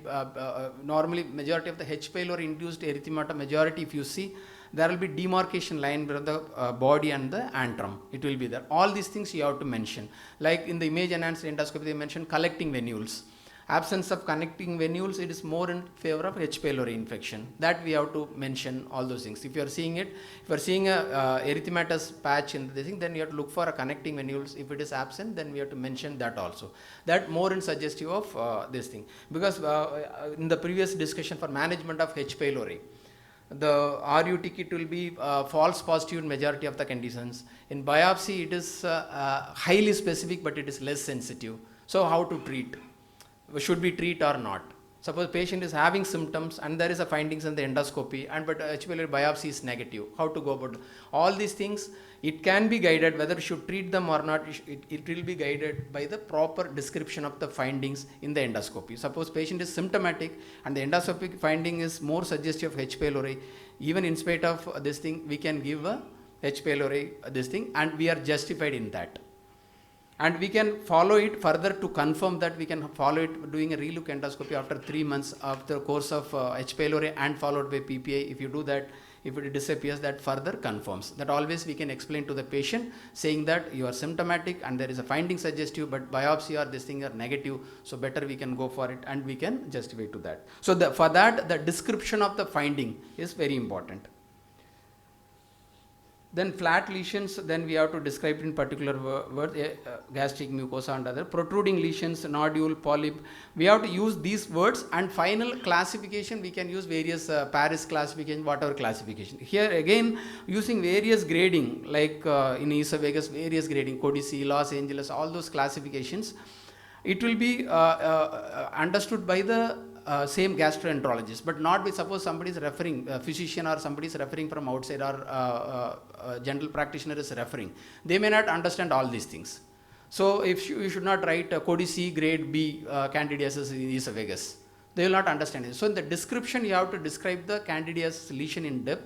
In the final this thing, you have to write it is suggestive esophageal candidiasis. In bracket, you write a Codici class. So that will give the complete, like that same like Los Angeles classification or Barrett's, whatever classification, Hill's classification, all those things, it will be understood in the gastroenterology community, not with other people. So the description matters for them, not your writing grade A, grade B, all those things, it may not be useful. It is same applicable to us. Suppose some other branch is writing their grading and we will not be understanding all those things. Then excavator lesions, it can be erosion, depressed. We have to use the standard terminology which is understood by everyone and they can imagine. When you are describing the lesion, it should describe it like as if when I am reading the report, I should be able to see the lesion in front of me, like reading a novel. Then same way the description is there, but standard terminology has been given for ERCP, EUS, enteral and capsule endoscopy. It is an exhaustive list is there. All these things we can include in the software, and we can use with the drop button, we can select, and we can, it will be very useful. After the findings are entered, that initially we have seen all the demographic data entered, then all the indication, anesthesia, everything has been entered, then the report has been entered. Now after the finding has been entered, normally we end here. We write all these reports, it is a patient is having antral gastritis, pan gastritis, end of the report. It is not like that. Then followed by, we have to see what are the, when we have done endoscopy, what are the adverse events and resulting interventions that has done, and patient comfort, how was the patient comfort level, and what is the diagnosis. Then always we have to describe, should not write the pathological diagnosis straight away. We have to describe the lesion, diffuse erythema in the body of stomach. In the differential you can write H. pylori induced gastritis or drug induced or something like, you can write it. Should not write straight away corporal gastritis, something like that. And endoscopic intervention, suppose some complication happened in ERCP, US, any endoscopic intervention performed, or details of pathology specimen, that also we have to mention in the report. Suppose this is all general report. For the diagnostic, all these columns we can write nil, nil, nil, like that. Suppose we are doing ERCP and endo ultrasound, suppose we have done some complication occurred and we have done a intervention, then we can fill up all these things, endoscopic intervention performed and patient comfort, all these things. Otherwise, if it is routine, we can write it a nil. Then details of follow-up arrangements. Then we have to give the follow-up, whether it is our patient or it is referred from some other doctor, we have to give the follow-up or arrangement. Just briefly we can write, like we'll give a PPA for 1 month, then we'll follow it up, or anti-H. pylori followed with PPA, something like that we have to write, briefly we have to write. Then suppose if appended pathology report, if anything is available, that we have to enter. Then management recommendation, briefly we can recommend. Information provided to the patient and the family, that we can say we have given the information, given, we can put it like that. So nowadays the voice recognition software is there. While doing endoscope itself, you can, if you use the same minimum standard terminology, and you can dictate this thing with the use of microphone, it will be recorded. That is under trial. Once it comes, it will save further, it will save the timing of endoscopic reporting. So we have talked so much about this, how to report, why we should do all these proper endoscopy report. We have seen the report, there is a gastritis in the body of stomach, rest of the upper GI is normal, that is sufficient. Why do you need to write so detailed report about indication, all those things? That much enough is required. Only there is a corporal gastritis, rest of the upper GI is normal, that is enough. Why do we need all these things? Because for the clinical care, because nowadays it is not because of the patient awareness, everything, patient they want to know what is exactly pathology underlying with me and how I should follow it up. So for that we should know the exact what is the finding, this is the treatment we have given, and we have reassessed, it has improved. That will explain better to the patient, that gives a good confidence. Because as the awareness increases in the population, we should also improve our knowledge, and we have to convince the patient saying that this is the finding and we are treating it like this and we'll follow it up like this.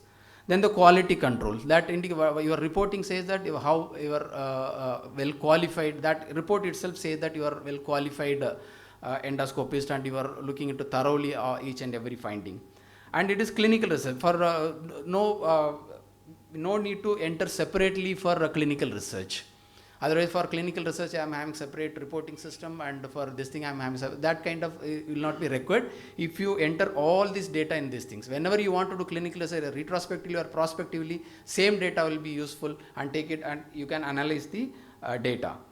Then administrative issues, yes, it will be very much useful. Then legal issues, definitely it is very useful. For the detailed reporting will help us, what was the finding, how we have approached, all this data will be there in the reporting, so that we can better face if any legal issues are there. And it is cost effective, because initially when you are installing all these software systems, all these things, it appears is very expensive. But it has been studied that over a period of next 5 years, they found out that this rather than paper based, this computer system, electronic based system, it is very cost effective, and it saves a lot of money to the hospital as well as to the patient. At the same time, we are maintaining all data.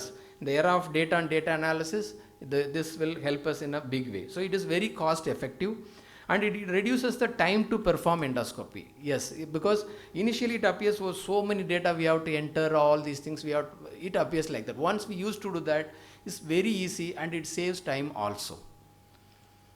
And it's a golden opportunity will be lost for sharing and comparing data collected from different. Suppose if we are not following all these things, and in the era of data and data analysis, we will be losing all this data, and we will not be able to discuss or tell the patient in better way, or do a better clinical research in future. So it is the right time we should be incorporating all these things for the better endoscopy reporting.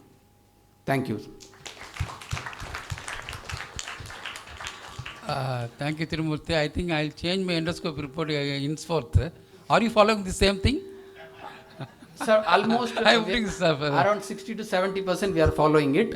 Other thing, the demographic features and other things we are not maintaining in our software, but it is there in the this thing. That is what we are planning to have an integrated system. We are not having the integrated one. If we get an integrated one, almost 90% will be following it. Even our institution, we have a digital format, we have a system for it, so everything is uploaded, so anybody can now access at any time.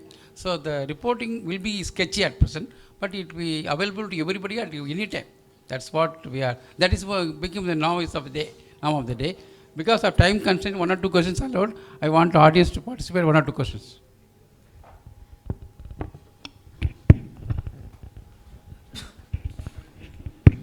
Congratulations, I think extensive talk. I don't know how many of us will be able to follow this, but one simple comment.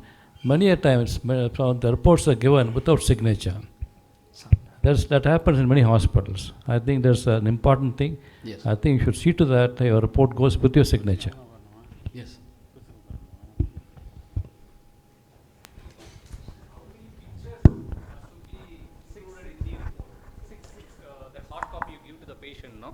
No, in the position statement they have mentioned it varies. That is why they have not given a standard format. Because even if you go and search the format, there will be different types of format will be there. In the position they are given, these are all the terminology, these are the guidelines you have to follow it. Depending on your local expertise and availability and your storage capacity, you can design your this thing. There is no standard number of images we have to, that is not given. No, for the legal purpose, you have seen these are all the areas photographs should be mentioned there. That's what that varies from region to, that is what they are mentioning. It varies from region to region, that the local people, the local society, they have to decide. They have mentioned, because like Japanese and Chinese, they even record around 20 images. They have a separate 2 pages of images they will be giving to the patient. Whereas here we give 5 or 6. Some centers they give it 8 or 10, some 16, something like that. So it is not a standardized one. It is a local society to decide, discussing with the legal experts and other things. The images are not given routinely, even in overseas like US and all. They give a detailed report. Images are not given on a regular reporting. Maybe some abnormal findings are given, that's all. Yes, sir. They have their legal system saying that everything, whatever that they will have it within the system, they will not give it like that, sir. That kind of is not there. Different hospital follow different things. Some people, they don't give even the report. They give only just endoscopy done, you follow and so date. That much only they give it. They have their own policy and they... Thanks. Thank you. Thanks. Exhaustive.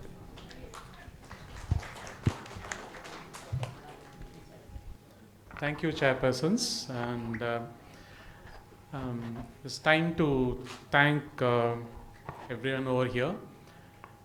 I was just thinking, in our society, can we have our own protocol and prepare an endoscopy reporting system? And I think if we all practice the same, there will be an uniformity in detecting. So I think somebody can take up, and probably we can just have the reporting format, and we can follow, everyone can follow. Almost all reportings are the same. So we won't miss in any terminologies, and there will be a standard thing.